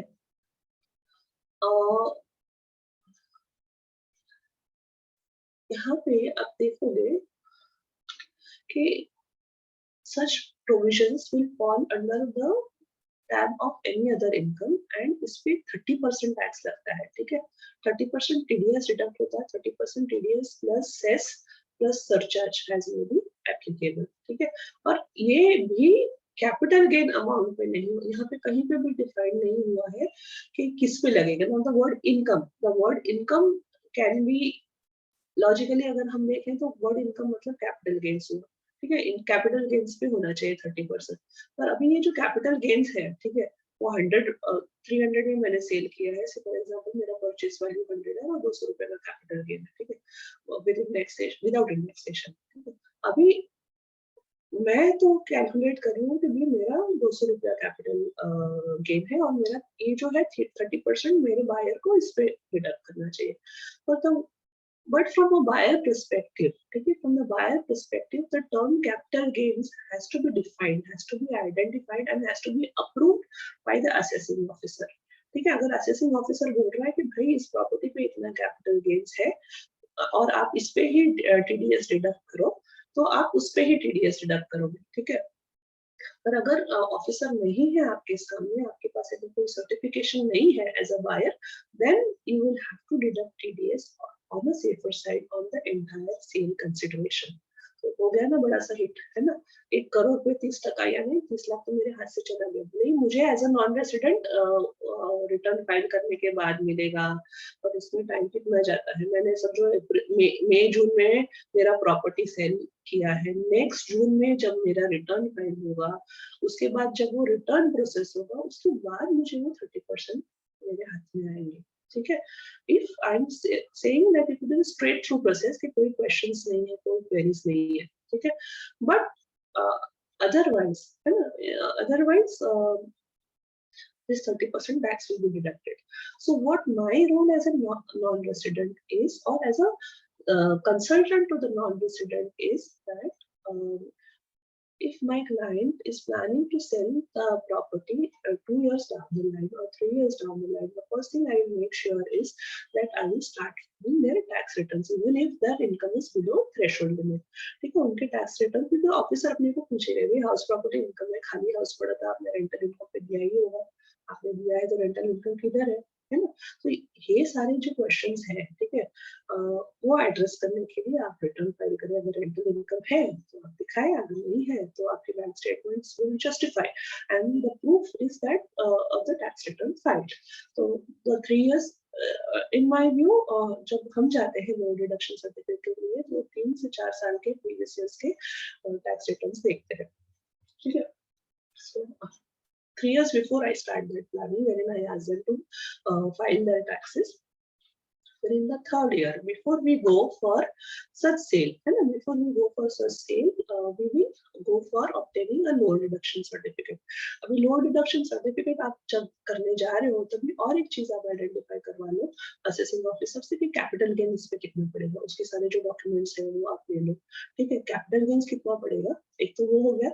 एंड अगर that person is going to invest in India under section 54 wherein he is going to get an exemption, है ना, as far as capital gain tax is concerned, so again you get those proof, right?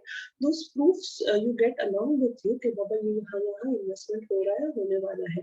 So मेरा जो capital gain tax है वो exempt होगा और taxable नहीं होगा। तो इससे दो फायदे हो जाएंगे, एक तो आपको lower deduction certificate the percentage will be reduced from 30%, ठीक है। एंड कैपिटल गेन्स जो है वो भी आइडेंटिफाई हो जाएगा कि भाई इतना ही इनकम आएगा। तो जहाँ पे आप प्रूफ बता रहे हो कि भाई मैं इन्वेस्ट करने वाला हूँ यहाँ पे, so it will have impact in my view on the reduction in the percentage and not in the calculation of the capital gains, ठीक है।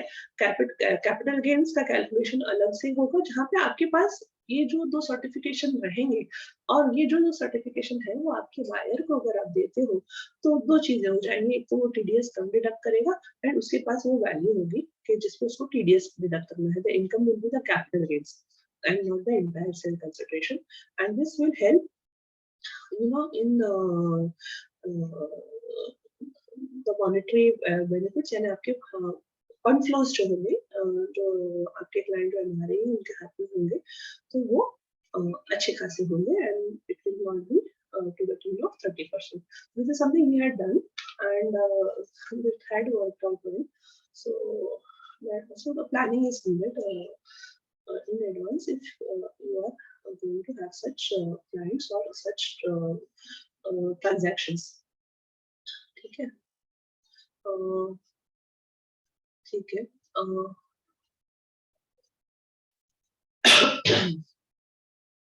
Now there are certain special provisions.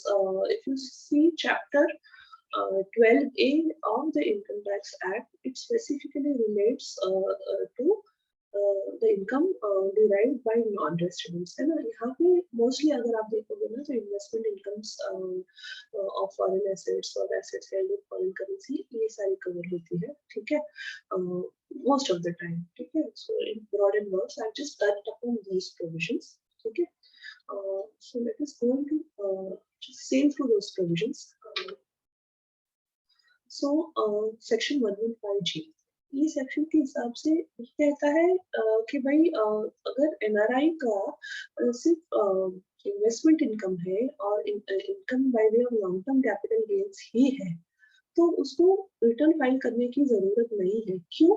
क्योंकि जो टीडीएस एप्लीकेबल होता है, if you C section 195, ठीक है, उसमें जो एप्लीकेबल रेट्स ऑफ टीडीएस है, ठीक है, that will be covered. The tax is already recovered from that particular person, and hence there is no requirement. But if you are taking benefit of this chapter, if you are falling under section 115G, ठीक है, तो ही ये provision apply होता है। If your non-resident client is saying that no, I don't want to take benefit of this section, then this particular criteria will not be applicable, and you have to see to this provision in has a package, separate provision नहीं है। मतलब आपके income tax act के जो provisions हैं वो अलग हो जाते हैं। इन सेक्शन 115 चैप्टर 12 के प्रोविजन वो पूरा एक पैकेज होता है, ये हुआ तो यही होगा, ये हुआ तो वो होगा। ऐसा नहीं है कि भाई यहाँ पे मैं कुछ क्लेम कर रहा हूँ और मैं रिटर्न अलग तरह से फाइल कर रहा हूँ। So if you are going for this particular section, particular chapter, then only this particular section applies, ठीक है। So अगर आपको सिर्फ इन्वेस्टमेंट इनकम है या income by way of long term capital gains है या बोथ है, बट वहाँ पे टीडीएस अप्रोप्रिएटली डिडक्ट हुआ है, ठीक है, कोई लोअर डिडक्शन सर्टिफिकेट नहीं गया कुछ नहीं। अगर लोअर डिडक्शन सर्टिफिकेट लेते हो तो रिटर्न फाइलिंग मैंडेटरी हो जाता है एंड आप ये चैप्टर का बेनिफिट नहीं ले सकते, ठीक है। तो अगर ये सारे criterias if you are able to fulfill these criteria, then the NRI will not file taxable income or return of income. Why? Because the income has not evaded tax and you have already paid tax on that particular income. Okay. Now We move to the next section. Section 115D. Now let us read at this section. ये section को आप previous section के context में 115G के reference से पढ़ें, ठीक है? ये क्या कहता है कि अभी अगर आप देखेंगे तो यहाँ पे investment income है और income by way of long term capital gain है. उस पे आपने पूरा TDS भर दिया है on the income component, right? Without any reduction आपने TDS भर दिया है, इसलिए आपको return file करने की जरूरत नहीं है, ठीक है? So now again. In light of the previous section, if you read this section, it says that no deduction shall be allowed in computation of investment income of an NRI. ठीक है? Now, no deduction यानी आपके chapter 6 के deduction वगैरह कुछ नहीं allow होंगे as per 115D. But ये provision कब apply होता है कि जहाँ पे आपको 6 के deduction नहीं मिलते, जब आपका gross total income, your gross total income includes only income from investment and long-term capital gains. ठीक है? सिर्फ यही दो income. Again, we'll go back to 115G. 115G कब activate होता है? जब आपका interest income, investment income भी और long-term capital gains है. अगर वैसा ही है, तो आपको कोई deduction नहीं मिलेगा. ठीक है? And अगर वैसा नहीं है, ठीक है? If it is a long-term capital gain, it's not only investment and long-term capital gain, but you are having other type of income also. ठीक है? So then for that other type of income, section 6A के chapter 6A के deduction मिलता है. Now again we go to section 115I. It says that the assessee has an option. The non-resident has an option whether it wants to take the benefit of this chapter. Chapter 12 के benefit लेना है कि नहीं लेना है. ठीक है? अगर वो return file कर देता है, ठीक है? The return is filed. ठीक है? तो वो 12A का बेनिफिट नहीं ले रहा है, चैप्टर 12A का बेनिफिट नहीं ले रहा है, तो फिर ये जो सारे 115G है, 115D है, उसको अप्लाई नहीं होते और रेगुलर प्रोविजंस अप्लाई होते हैं. So again it is at the option of the assessee and this option can be selected year on year. It is not like you have selected one time. In my view, it's not like that you have selected one time and you cannot revert back in the next financial year. But in a particular financial year, once the option is selected, you have to stay by it. And this is specifically governed by for NRI. ऐसे भी provisions है जहाँ पे आप during the year he NRI to resident हो जाते हैं, तो उसमें हम क्या करेंगे? That we will cover it in the slide. Now, non-chargeable capital gains on transfer of foreign assets.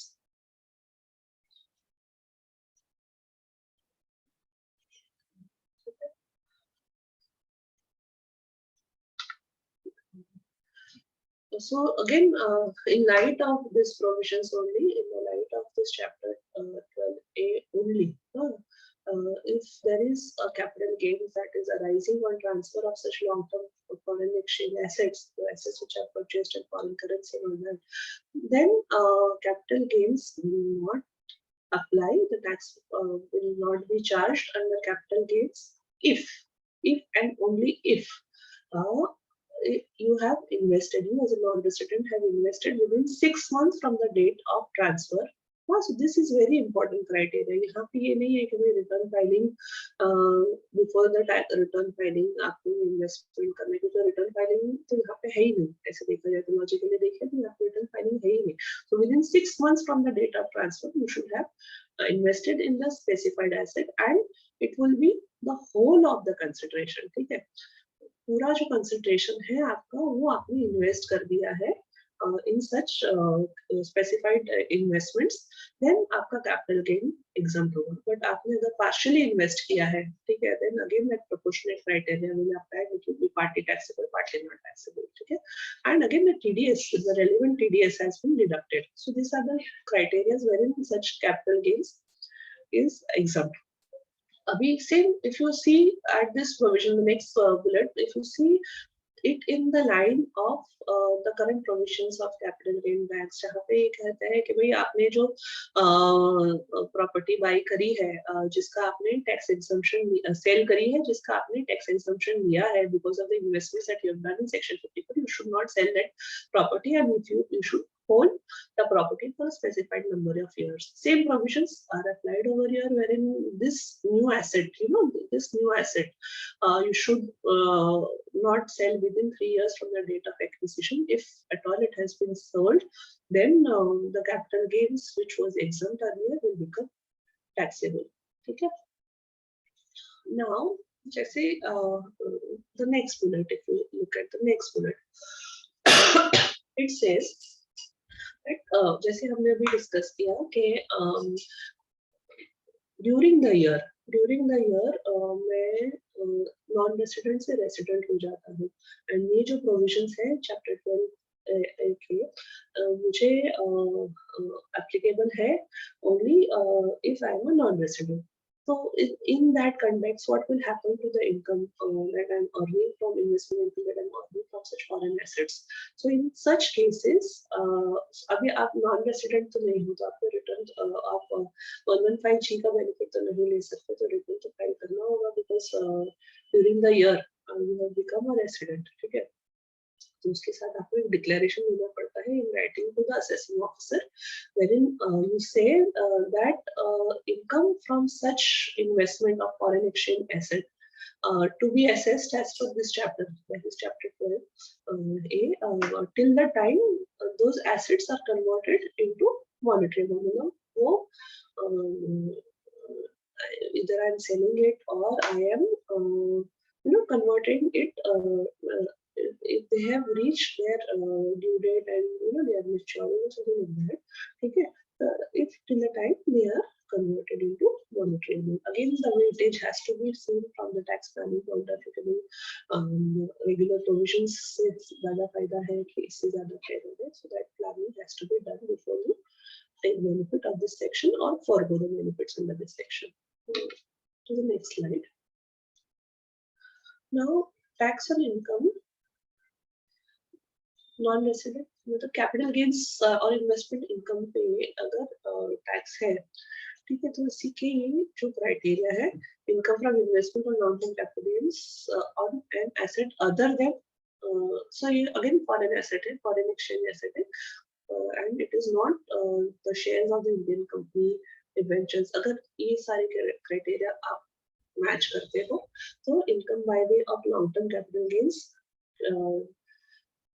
and there is an income by way of long-term capital gain, then it will be tax payable. So there are criteria that are defined. So aggregate of that will be brought to tax. Again, we have to see to it that you read the provisions in line the entire chapter 12A. है ना, पूरा अगर आप chapter देखते हो, so it is chapter 12A. So if you open your income tax act, you will see that chapter 12 is there, and उसके नीचे NRI taxation के rules है. Okay. So in nutshell, I just mentioned a few bullet points. wherein regular income tax के slabs लगते हैं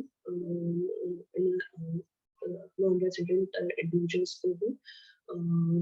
TDS के लिए कोई थ्रेशोल्ड लिमिट नहीं होता है, 195 सेक्शन एक्टिवेट हो जाता है. अगर हम चैप्टर 12 के बेनिफिट लेते हैं तो 115G एक्टिवेट हो जाता है, जहाँ पे tax filing is not required provided the income is from investment income and long term capital gains and the TDS has been adopted. And again, if these provisions are activated, then the investment income may say deductions नहीं मिलते हैं. Right? Now, expat taxation. Okay. So this is again in nutshell that I have covered expat taxation.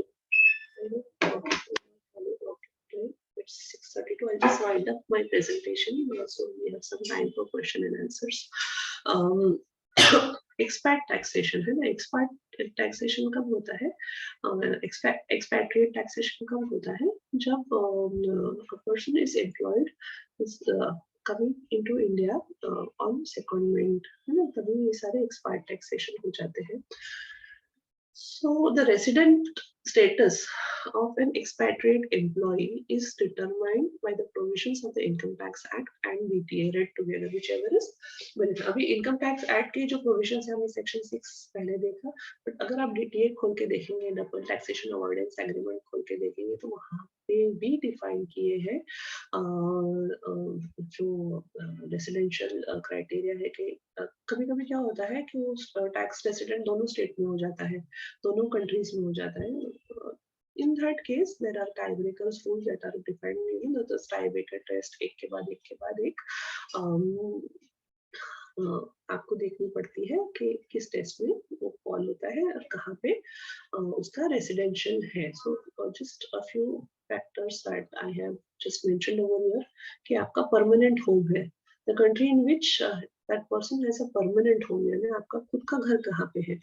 See, अगर previous जो test है, मतलब logical test या section 6 या जो रेसिडेंसी क्राइटेरिया डिफाइन करते हैं आपके डीटीए में, वहां पे आइडेंटिफाई हो जाता है कि आप किसका स्टेट के यानी कॉन्ट्रैक्टिंग स्टेट या अदर कॉन्ट्रैक्टिंग स्टेट के रेसिडेंट हो, तो ये टाई ब्रेकर रूल्स आपको देखने की जरूरत नहीं है, उसके हिसाब से ही आपको जाना है. ठीक है. But if you are resident of both the countries, ऐसा आइडेंटिफाई होता है कि अरे आप तो दोनों कंट्री के रेसिडेंट हो. ठीक है. इन सच केसेस हम कैसे आइडेंटिफाई करें कि भाई कहाँ पे वो रेसिडेंट ज्यादा कहलवाएगा, where is he having more nexus, which country is having he or she is having more nexus. So your one criteria is आपका permanent residence कहाँ पे है. ठीक है. आपका इकोनॉमिक और पर्सनल इंटरेस्ट कहाँ पे ज्यादा है, फिर आपका हैबिचुअल अबाउट कहाँ है. फॉर एग्जांपल आपका परमानेंट रेसिडेंट है कनाडा में, पर आप कनाडा में साल में 1 महीने में जाते हो, तो again that does not fall under this the permanent home test rules. But आप जिस कंट्री में ज्यादा रहते हो, तो फॉर एग्जांपल इंडिया में या 9 महीने हो है, फॉर एग्जांपल 9 महीने तो ऑब्वियसली आ ही जाता है. But most of the time you are in India, then again the habitual adopt test becomes activated. आपका nationality कहाँ का है, आपका इंडिया का है, यूएस का है, कैसा. This is again the tiebreaker rule. These are just a pointers. If you go into I think it is Article 4 or something of the DTA wherein the tiebreaker rules are different. But I'm not sure about that. But वहाँ पे defined है. So just for this, you can just prefer the DTA and just have a look at it to have a clear understanding. और else कुछ भी नहीं होता है तो competent authority है ना, कि भाई competent authority हमारे केस में क्या होगा, इनकम टैक्स ऑफिसर. ठीक है. इनकम टैक्स ऑफिसर के पास आप जाओ और आपको बोलो कि भाई मुझे आइडेंटिफाई करना है मेरा टैक्स रेसिडेंसी. तो now one of the key criteria is for identifying taking the benefit of DTA is you have to have a tax residency certificate. You have to determine your tax residency from a competent authority. So tax residency certificate अभी तो नया नहीं है, अभी काफी time से हो गया है इंडिया में सेटल, काफी साल हो गए, 4-5 साल तो हो गए मेरे ख्याल से. तो अभी तो मेच्योर हो रहा है अपना tax listing department to issue such tax residency certificate. तो फॉर्म 10FA या 10FB है for residence for obtaining the tax residency certificate, and form 10F है फॉर नॉन रेसिडेंट्स. अभी फॉर्म 10F अभी भी अपने को ऑनलाइन नहीं मिल रहा है, तो फिजिकली जाके फाइल करना पड़ रहा है फिलहाल के लिए. तो when a non-resident has to identify their tax residency, so they can approach their home country also, or they can get it from India also. But again, to get a tax residency certificate, you need to have your tax returns filed. Your address proof will be needed, है ना. आपका passport देखा जाएगा कि भाई आप India में कब से हो, कब तक हो. तो फिर से फॉर एग्जांपल मेरा एक पोलैंड की कंपनी के साथ मैं सर्विसेज रेंडर करी, और पोलैंड की कंपनी बोली कर रही है मेरे तो टैक्स का यहाँ पे मेरे पोलैंड के लॉस के हिसाब से ही मैं टैक्स काटूंगी और यहीं पे भरूंगी. ठीक है. तो आपको क्या करना है कि भाई आपको यहाँ का टैक्स रेसिडेंसी सर्टिफिकेट लेके उनको देना है और उनको बोलना है कि भाई मैं मेरा टैक्स जो है टैक्स रेसिडेंसी इंडिया का है और मैं उसके हिसाब से डीटीए के प्रोविजंस का बेनिफिट ले रहा हो. If you go in US, there is also a form called W8 form.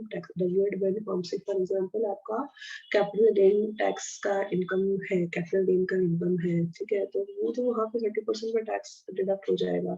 Dividend income है वो भी वहाँ पे deduct हो जाएगा, पर वो income फिर आप उसका सर्टिफिकेट लगे 1099 फॉर्म्स वगैरह लेंगे उनसे, एंड फिर यहाँ पे फॉर्म 67 फाइल करेंगे. Say for example you are a resident of India and having source of income from a foreign source, and it is very normal in case of the software professionals wherein they have this traded in US stock exchange जहाँ पे उनकी holding companies के stocks उनको दिए जाते हैं, and फिर उसका लोग ट्रेडिंग करते हैं. तो वो उससे आपको the stocks of the holding company can give you income in form of your dividend income. It can give you income in the form of capital gains.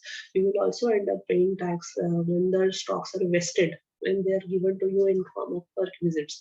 So whenever you do a capital gain calculations for an individual here in India who is a resident here in India of the investments that are made outside India, particularly in form of shares or stocks, please make sure that you have the cost basis correct. Only to derive at the proper capital gains, right? The cost basis आपके perquisite में वो आएंगे ही. So you have to ask RSUs और जो सारे invest होते हैं, so you have to ask for the correct cost basis. Otherwise, they are not able to provide that, and you end up paying more taxes as far as capital gains is concerned.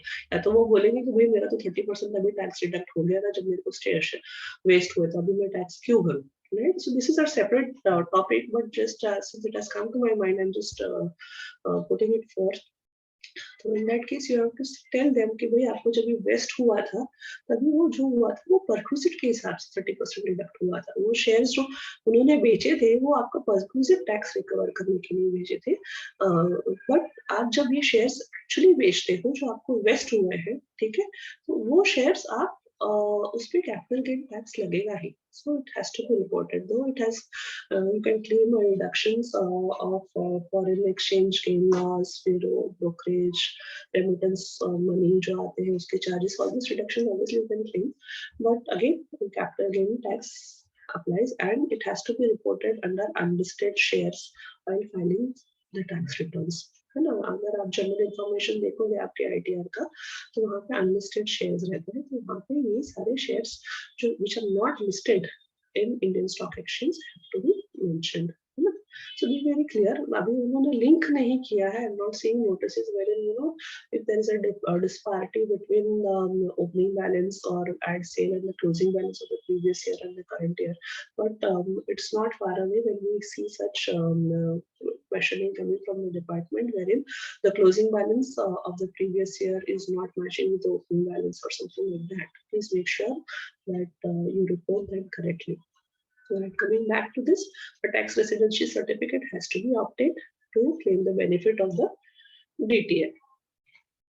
ठीक है, and again ये तो expert taxation को हो गया, पर एक thumb rule तो आपको ध्यान रखना ही है कि भाई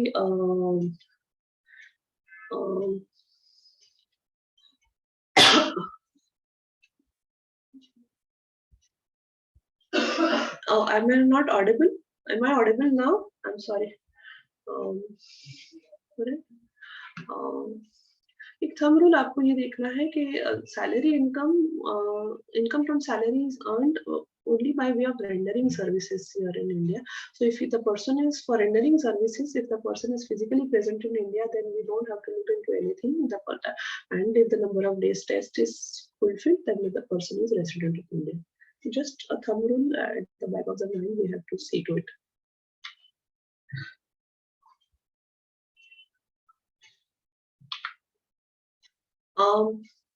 Just I have touched upon the double taxation avoidance agreement by way of this slide. So what is double taxation avoidance agreement? It is a tax treaty which is signed between two or more countries to help taxpayers avoid paying taxes in both the countries. So and it gets activated when the person is resident of one nation, but earns income from the another nation. Okay, and most of it is mostly comprehensive, wherein with most of the countries, India has got a comprehensive DTA, wherein many major source of incomes are covered. But with certain countries, the DTAs are limited. For example, just to my knowledge, I'm not sure whether this has changed now, but with Pakistan, obviously, the DTA is a limited DTA, wherein it is restricted to specific types of income only. Okay? Now, what is the advantage of double taxation avoidance agreement? It's no rocket science. The advantage is this, that भाई कौन सी country में मुझे tax भरना है, पहले तो मुझे ये बताओ, और अगर मेरे को भरना है तो किस रेट से भरना है, ठीक है, अगर टीडीएस डिडक्ट होना है तो किस रेट से डिडक्ट होना है, ये सारे क्राइटेरियाज जो है इन नटशेल्स अगर आप हम देखेंगे, ठीक है, तो ये डीटीए में कवर होते हैं, ठीक है, तो DTA we have to see to DTA also, see the taxation है ना of DTA is by way of relief. I will say relief by way of DTA is as per two methods. One is the exemption method and one is the tax credit method. Exemption method हम कब कहते हैं कि भाई ये tax ये country में नहीं, ये कंट्री में टैक्स होगा, provided you follow this conditions which are described in the DTA. तो ये जो इनकम है ये कंट्री के बजाय ये कंट्री में टैक्स होगा. This is an exemption provision. Now, tax credit provision is when a particular income is taxable in both the countries. Okay, so in such cases, the tax credit method, the FTC method, foreign tax credit method gets activated. कि भाई वो income समझो आपने tax उस income पे, see for example, जैसे मैंने previous example में ही लिया था कि भाई मेरे stocks मैंने बेचे हैं और मैंने W8 Ben submit नहीं किया है और वो US stock exchange में या US ब्रोकर ने उस पर टीडीएस काटा है, ठीक है, तो वो अगर उसने टीडीएस काटा है तो वो मुझे अकॉर्डिंगली वो टीडीएस सर्टिफिकेट देगा. वो टीडीएस सर्टिफिकेट मुझे जो मिलेगा उसका मैं यहाँ पे इंडिया में जब मेरा, because I am a resident, तो मेरा ग्लोबल इनकम टैक्स होगा, ठीक है, तो वो ग्लोबल इनकम अगर टैक्स हो रहा है, ठीक है, तो फिर वो मुझे मेरी इंडियन फाइलिंग में रिपोर्ट करना पड़ेगा. एंड वो अगर मैं रिपोर्ट करती हूँ तो मुझे उसका फॉरेन टैक्स क्रेडिट लेना है. फॉरेन टैक्स क्रेडिट जैसे आप सब जानते होंगे, form 67, you have to file form 67 before, be very clear है, इट इज बिफोर, हाँ, नॉट आफ्टर, क्योंकि इस पे भी I don't know why they have kept this criteria before after का. Yes, it has time limit has to be prescribed कि भाई इतने टाइम लिमिट में हो जाना चाहिए, बट जब फॉर्म 67 मेरे पास है certificate, when I am having a certificate which says that the TDS has been deducted and I'm filing form 67, then why is there a disparity? Why is there a disparity of before after? ठीक है, time limit has to be prescribed in my view कि within say 1 month of filing your income tax return you have to file it, because at the time of tax filing, at the time of tax season, जब side issues throw करती है तभी आप 15-20 minute form 67 को ही आप upload करने में लगाओगे, उसके बाद आप रिटर्न अपलोड करोगे. So it consumes a lot of time. So this is something that can be taken up by the direct tax committee if they find it reasonable.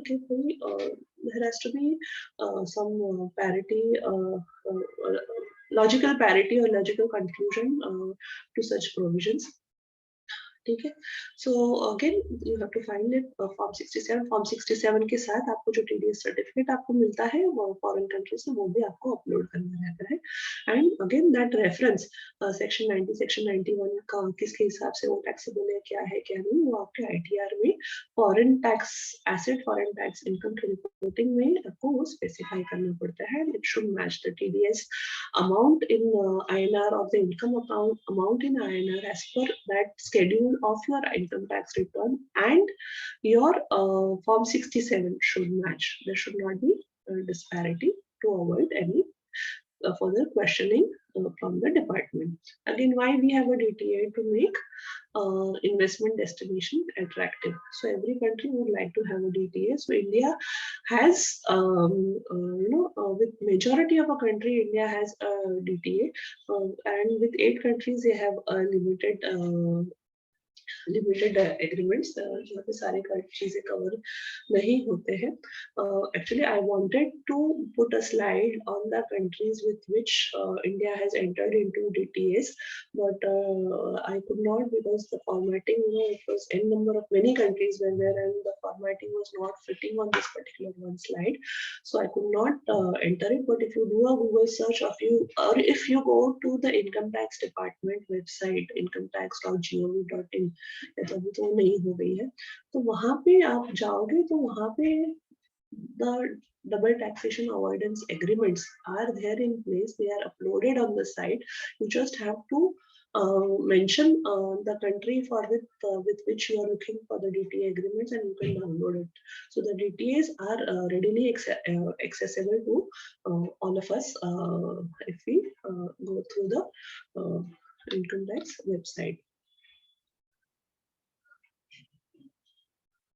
Okay. So now, just an example I have covered. I think one can refer to the example, or otherwise we have already discussed this. Take for example, Mr. X is of India, works in United States.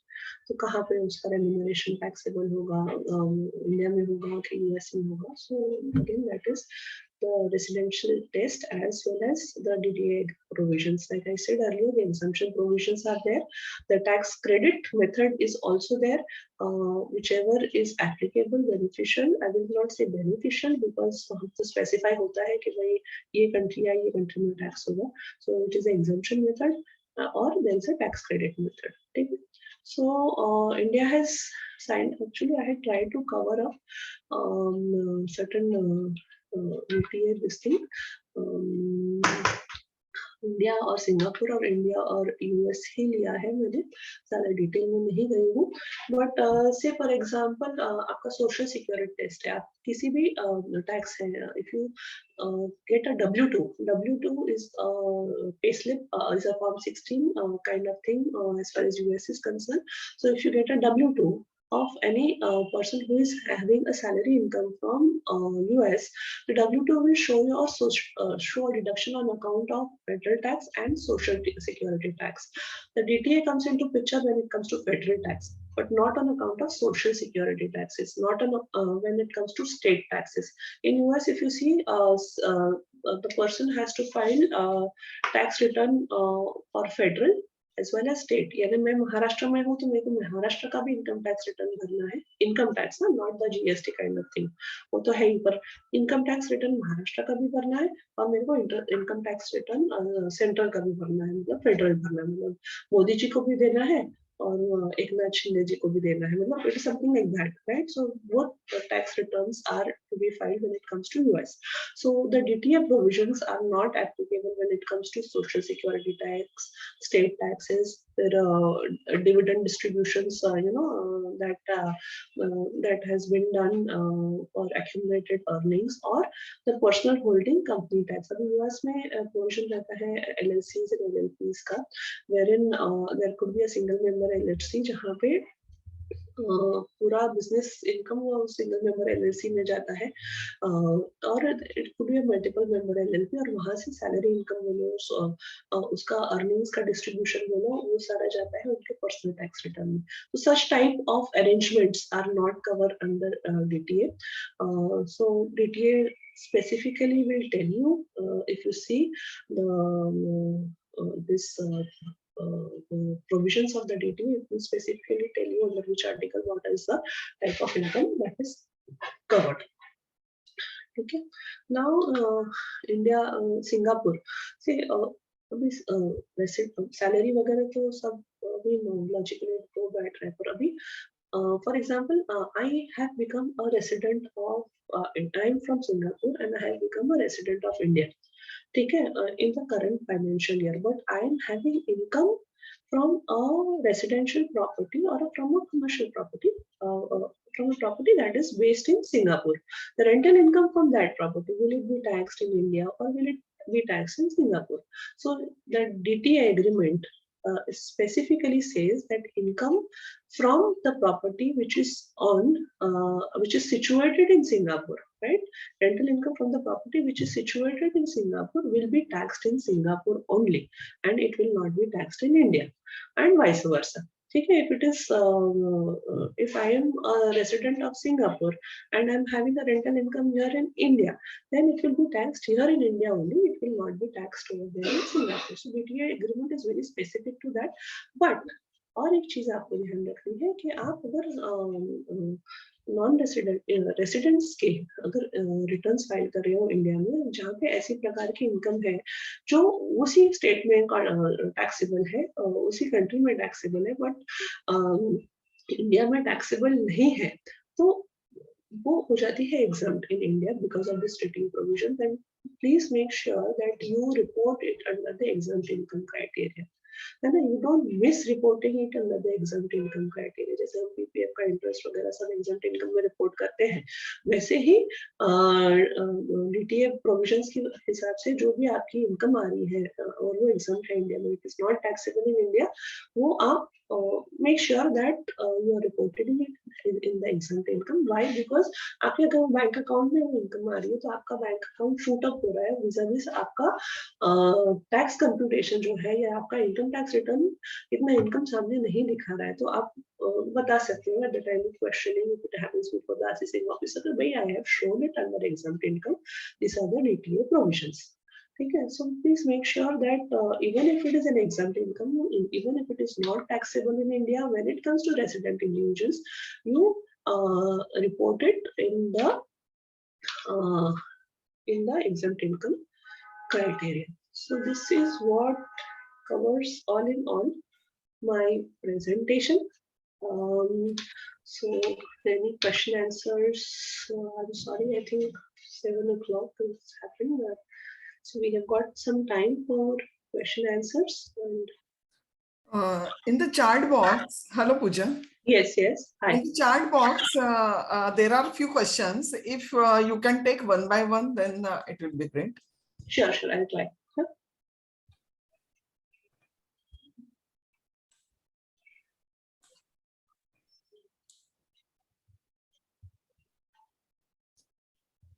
How will the income tax authorities find the number of days a person has stayed in India during COVID? Many people have exceeded the number due to remote working. How is it linked?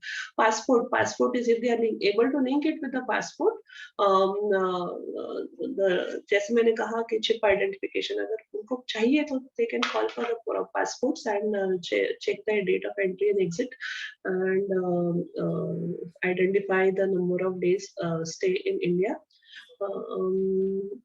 I think it is better when it is your client and you specifically check when it comes to such clients where the non-residents are there. You specifically call for passports and take the number of days test in them. We have got a practice wherein we get such information from the client when it comes to person who are non-residents or partly out of India during the year.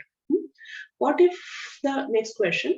What if TDS is not deducted by tenant? Will it affect the NRI? So the NRI will not get affected because NRI is situated over there. The onus or the responsibility of deduction of tax is on the tenant. So here the tenant may be questioned. See if question that why have you missed deducting TDS? So the onus is on the tenant and not on the non-resident.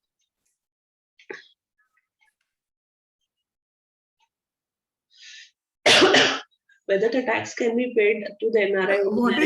What is the consequences if the TDS is not deducted?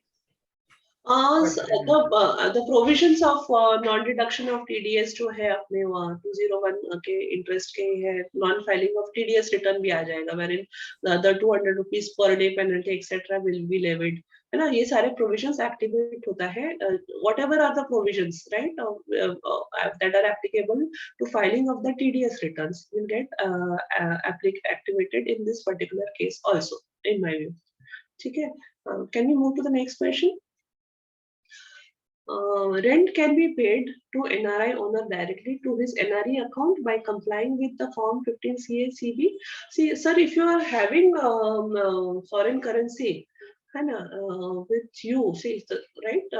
For example, tenant जो है वो India में reside करता है, तो उसके पास अगर foreign currency income में है, then he can do it by 15 CACB certificate, but ideally it is not practical, it does not usually happen.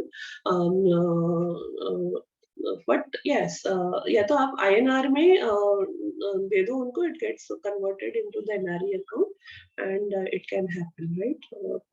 It's not foreign currency. So whether you repatriate abroad or whether you deposit in the NRE account, but that also needs to be checked with the bank that मेरे HDFC के account, मेरा जो owner है, tenant है, उसके HDFC के account से NRE के HDFC के अकाउंट में जा रहा है, तो 15 CACB certification will be enough, or do we need more than that? Because in such case you will also have to submit the TDS certificates also, which are filed with the return of income.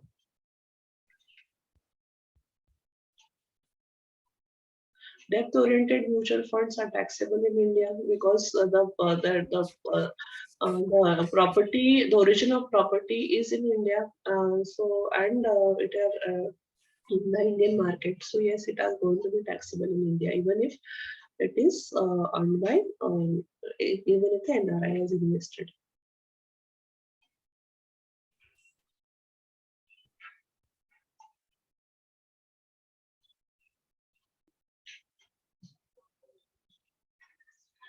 Now, whether we can keep the FCNR account after we have come back to India.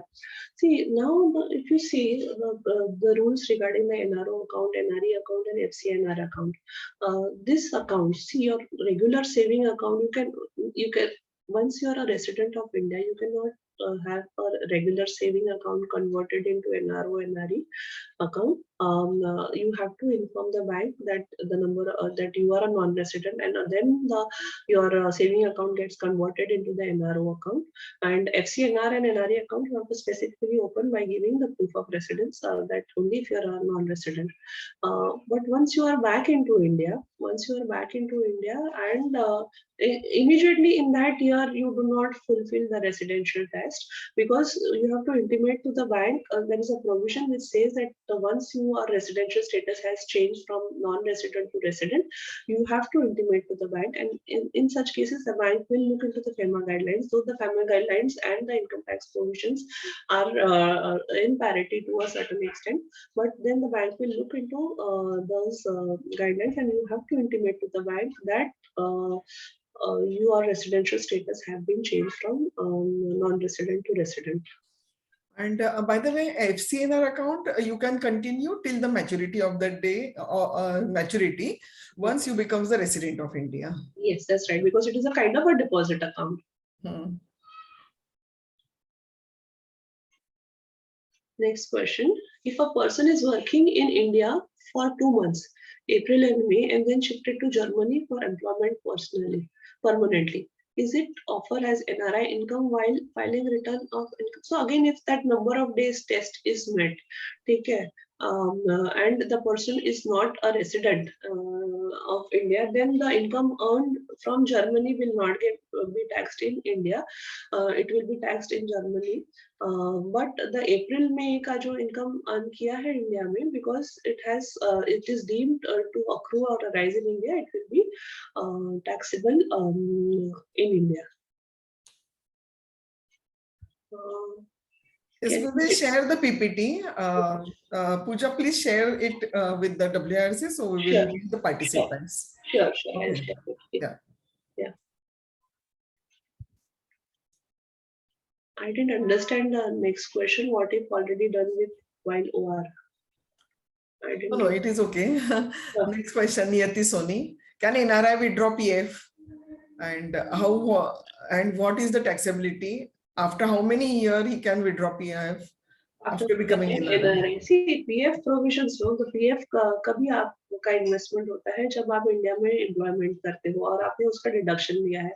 तो same provisions after 5 years, you have to hold the X year में 2001 में आपने PF में पैसे डाले हैं तो 5 years तक आपको उसको होल्ड करना है. उसके पहले आप उसको विड्रॉ करेंगे तो टैक्सेबल हो जाएगा because you are not meeting the criteria of retirement and age of retirement or death, so it will become taxable if it is withdrawn before 5 years, even whether you are NRI or you are not NRI. After 5 years, if you are going to withdraw it, then the provisions are different and it will not be taxed. But again, that has to be looked into in light of the interest component on the PF. The provisions have changed, and those specific criteria of percentage needs to be looked into. The next question. What is resident individual is paying rent on a property owned by non-resident? Does such resident required to deduct TDS under section 195? Yes, we have already covered it, and the TDS has to be deducted under section 195 at the rate of 30% plus cess or surcharge if it may be applicable, and they have to have a TAN. They have to have a TAN and deduct the TDS and make the payment against the TAN and file the TDS returns against the PAN of the non-resident.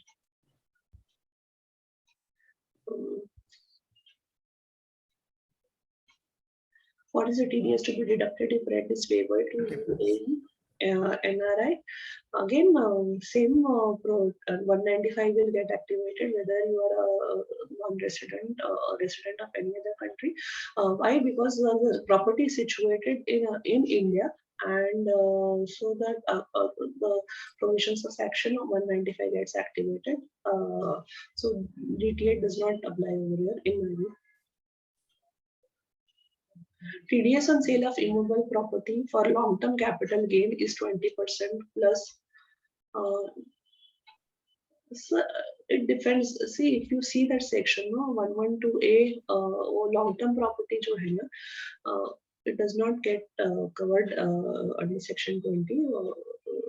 We had gone through these provisions and actually, Anita Thakur, you're right. TDS on sale of immovable property for long-term capital gain is 20% plus cess surcharge, if any. And if it is a short-term capital gain, then it is 30%. So actually, Pooja, you maybe it is 30%. yeah, maybe I will have to take a look at it. Under section 195, it is clearly mentioned that it is 20% plus cess and surcharge. Okay, let me take a look at it because this was something which we had done based on the advice given by the assessing officer at the time of assessment, and it can come to 30%. And nevertheless, I will take a look at this provision. Thank you. Yeah, it is 20%, Anita Thakur. Okay. I have another query. Is rent received from, I think where,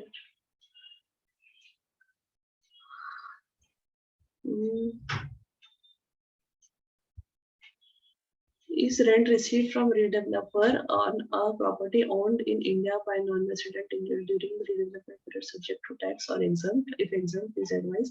See, ideally, the same provisions will apply in my view as far as this rental income received on redevelopment is concerned. Even if you're resident, if you are receiving a rental income on redevelopment, Asima, correct me if I'm wrong, but if you're receiving a rental income from redevelopment and you are not paying rent against that, then it becomes taxable even in case of resident. If you're paying rent against that, actually paying rent against that because of change in the accommodation location, then it becomes not taxable. But if you are not paying tax on that, it becomes taxable in my view. Yeah, all right. Yeah, it is taxable in case of NRI. Yeah, it is right. Yes. What's the next question?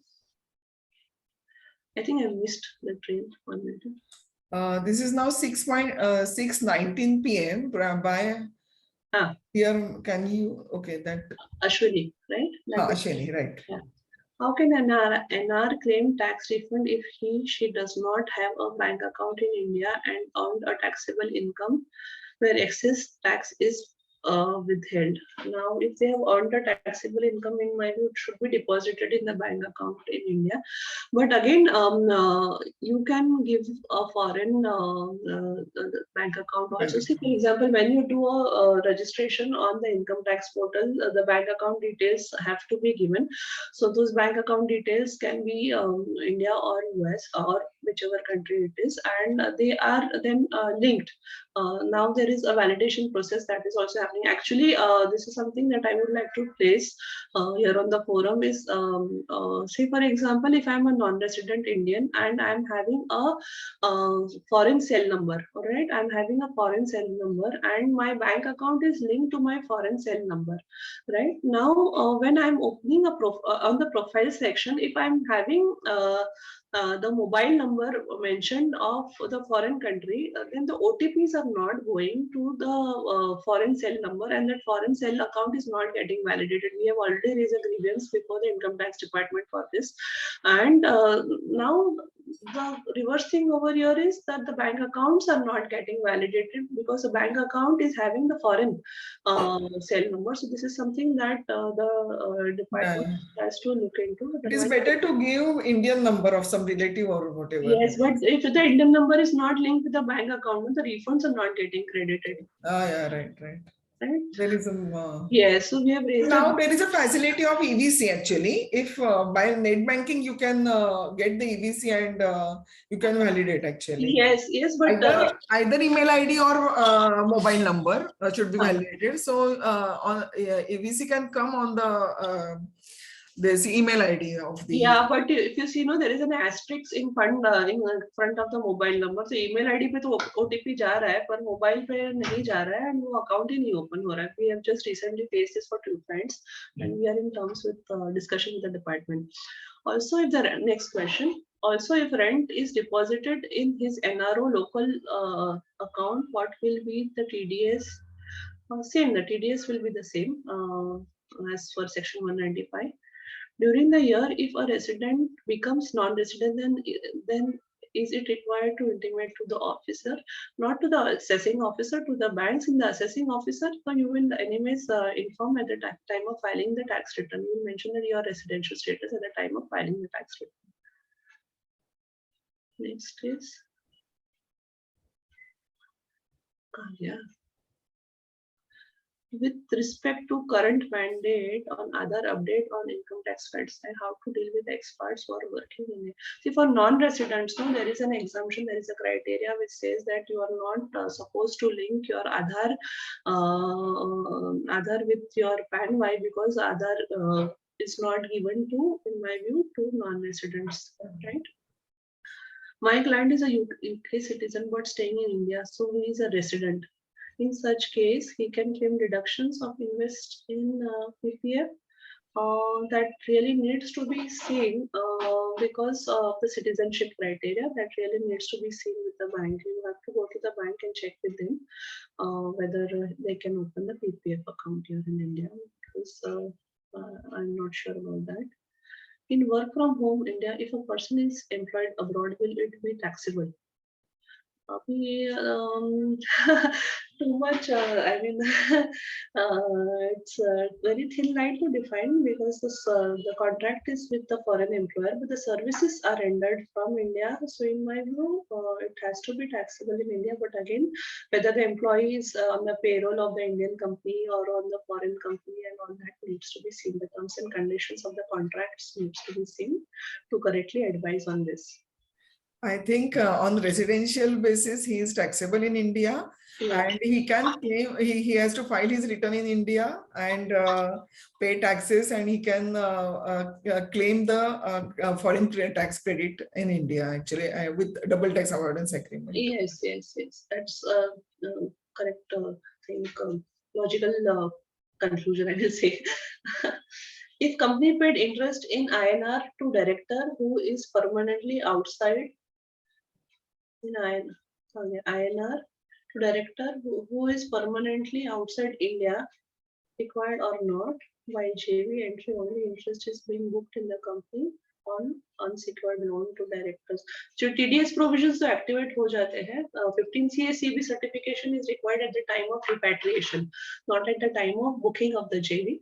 But in such cases, In such cases, if the JV is booked, the TDS provisions, if applicable, gets activated, and the TDS under respective section has to be deducted. Payment to NRI, example gift. See, if the person to whom you are giving gift falls under the person to whom who is eligible to get gifts, जो criteria है कि wife spouse और सारे जो defined है, relationship defined है for gift to be exempt, then then the gift will not be taxable. Taxable. TDS is not applicable in this case. Yeah. So TDS is not applicable. Correct. In this case, many questions. Yeah, some questions actually. One has put now also. They are putting. Okay. Yeah. So many questions are there. So we can take two to three questions and is. Yeah. Yes. We can take 2-3 questions and we can end the session. Yeah, end this session. Yes. Yes. So any other questions which we are not able to take, you can email it to me and we will email to you. Yeah, and we can do that. Pooja, better to give your email ID. So the question unanswered question we will send to you. Email ID is there on the PPT actually. It's there on the PPT and it is also there on the last part of the slide also. So right. And the contact details and everything is there over here. So the email can be sent. What will be the treatment or sale of ESOPs of a company situated in foreign country? Like I said, it has to be reported, right? Even if it is not reflected in the AIS, your bank account is showing. The bank account is showing the remittance. If you have not repatriated the funds here in India, still you have made a sale over there. And if you have not submitted tax residency certificate, or for example, if it is US, you have not updated your W8 Ben form, the TDS will be deducted on that transaction of sale on the capital gains, and you will not be able to take credit of the tax so deducted if you are not declaring the same in India. So it has to be deducted. I think I had covered in detail. It is actually ESOP is the employee stock options. Someone has means the foreign company has given ESOP to the person and he has deducted TDS actually.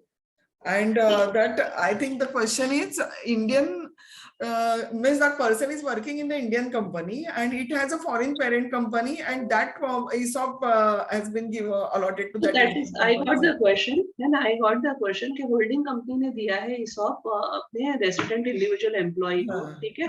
तो उस case में क्या capital gains activate होता है कि नहीं, report करना चाहिए कि नहीं? मेरे ख्याल से report करना चाहिए because the person is a resident of India and the global income becomes taxable. वहाँ पे अगर perquisite taxation अगर deduct हुआ है 30% like I said, तो आपकी purchase value में से उसका benefit आप ले सकते हैं. But perquisite is different and capital gains is different. So even if perquisite taxation has been deducted 30%, still at the time of sale you need to report that in your tax returns and claim the credit of the foreign taxes that has been deducted. One more. Is making gift deed necessary for gift to relative NRI, since such requirement of gift deed is not mentioned in the. It is not mandatory, but it is always advisable to document it from future tax assessment point of view, either to the donor or to the donee. So it is better that you get it documented and notarized it on a stamp paper. So it's always advisable to have a documented evidence for that. Okay. Can we take the other questions? I think we can close now. The questions which are not answered, please mail to the Pooja ma'am. She will definitely get back and answer the questions on mail. So now, vote of thanks. Thank you, Pooja. It's really nice to hear you. CA Pooja has very well covered the provisions relating to NRI taxation. And seafarer taxation, she explained with the help of many examples and case laws, which will really help the participants. She answered the questions raised by the participants, and she has promised to answer the rest of the questions to the participants. The participants will be benefited with this. And thank you, Pooja, for accepting as a speaker to WRC and NRI taxation. And thank you all the participants. And thank you, Ruta, for conducting this session and WRC on the WRC platform, and all the participants on behalf of WRC. It is a very joining on the large numbers for the today's session. Thank you. Thank you. Thank you, everyone. It was a pleasure presenting this. Yeah, thank you. Thanks a lot. Yeah, thanks. Yeah.